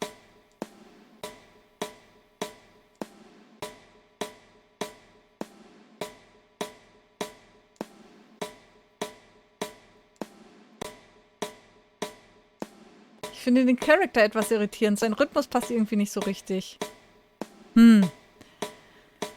Also ich habe doch vorhin hier das Ganze auf 70 runtergestellt.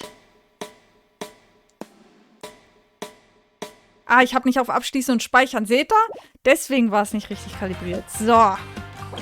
Jetzt versuchen wir es nochmal auf Schwierig. So, man darf nicht unten auf die Tasten gucken. Man muss nur wissen... Ups.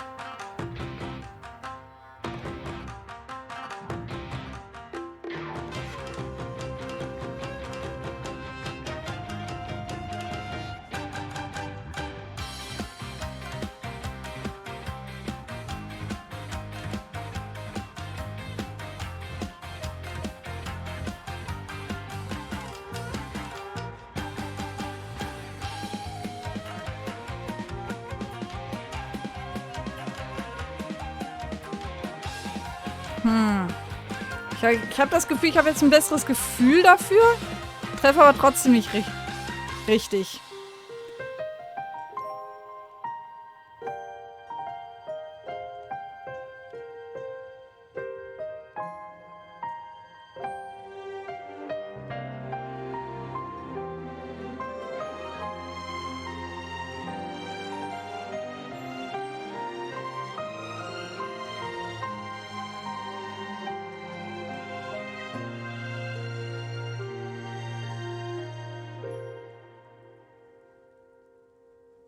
Die Animation des Trommelspielers passt nicht, ja.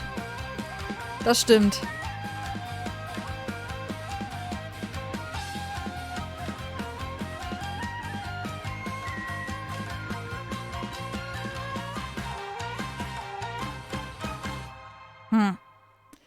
Aber irgendwie...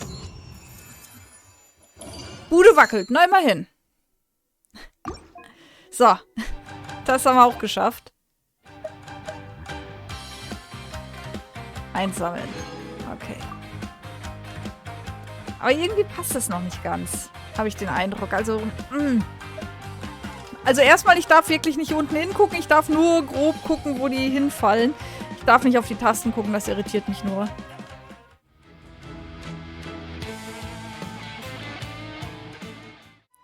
Und hier sind tatsächlich noch welche. Genau, der ist jetzt in 5 Stunden verfügbar. Also das kommt alles noch. Vielleicht bewahre ich die auch bis nächstes Mal auf. Das ist ja noch relativ lange verfügbar. Dass wir die einfach auch zusammen spielen können. Ich mache 1 noch und dann ist Schluss. Okay? Welchen nehmen wir? Das oder das? Ich mag das hier.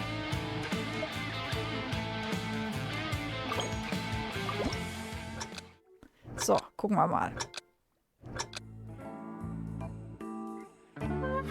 Oh, das fängt ja sogar langsam an. Ja, so viel dazu.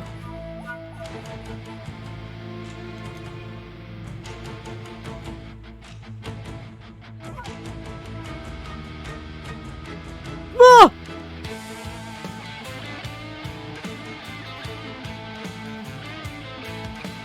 Ah!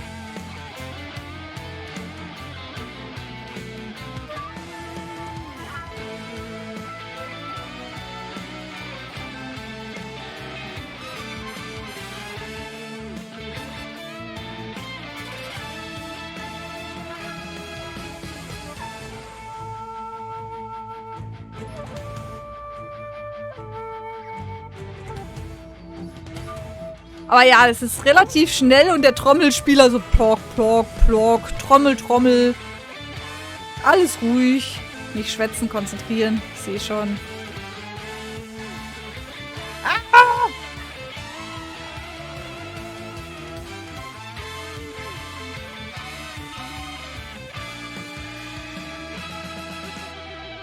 Wie kann man eigentlich mit einer Trommel lange Töne machen? Das gibt doch gar keinen Sinn.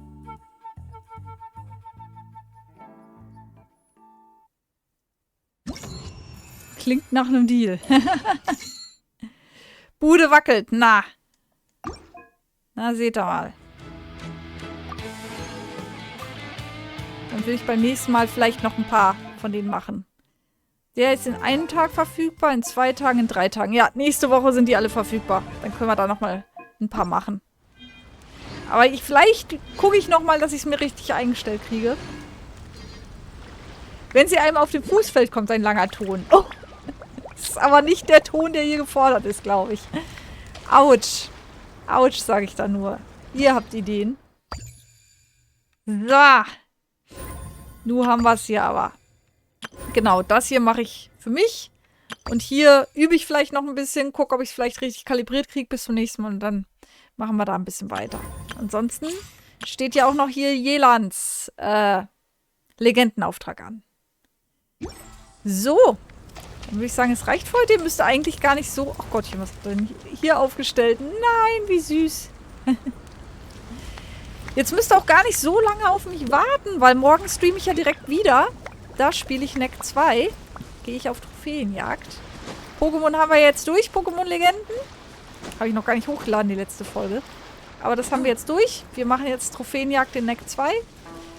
Und dann mal schauen, was so als nächstes kommt. Morgen wieder ein bisschen früher. Heute haben wir auch schon um 8 Uhr angefangen. Morgen auch wieder 8 Uhr abends. Wie gesagt, Neck 2. Ansonsten wünsche ich euch noch einen schönen Abend. Schlaf gut, wacht erholt auf, habt einen tollen Tag morgen und wir sehen uns dann direkt abends wieder. Ja, danke Tron. Bis morgen. Ciao, ciao.